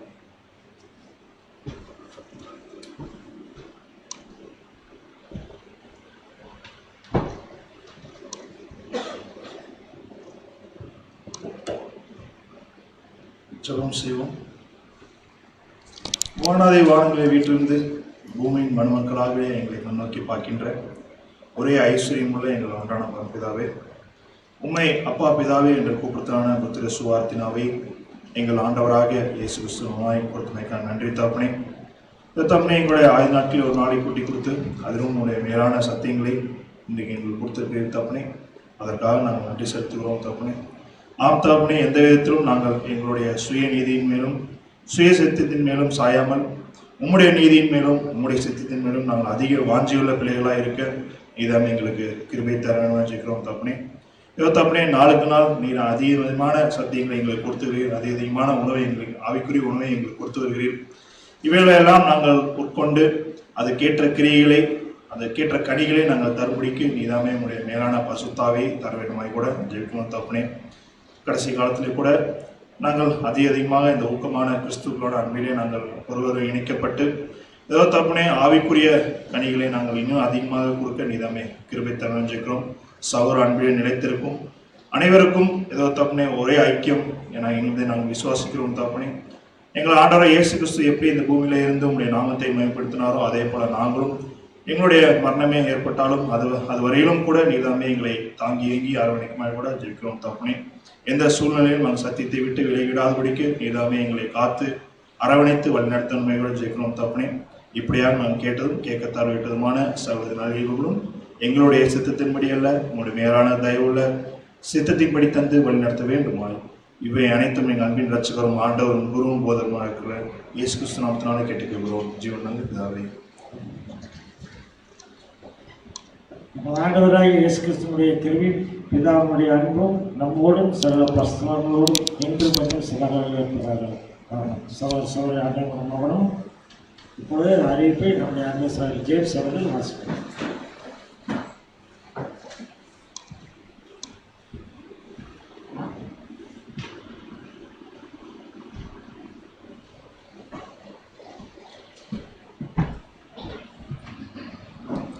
அன்புக்குரிய சகோதர சகோதரிகளே, விசேஷமான அறிவிப்புகள் எதுவும் இல்லை. நேற்றைய தினத்தில் எல்லா அறிவிப்புகளும் கொடுத்துட்டோம். தொடர்ந்து நம்ம ஒவ்வொரு நாளும் சத்தியத்தோடு இணைந்திருப்போம் என்ற ஒரு வாழ்த்துதலோடு மீண்டும் நாளை மாலை 7:15 நாம் சத்தியத்தோடு சந்திப்போம். தேவனுடைய கிருபை நம் அனைவரோடும் கூட இருந்து நம்மளை ஆசீர்வதிப்பதாக. ஆமென்.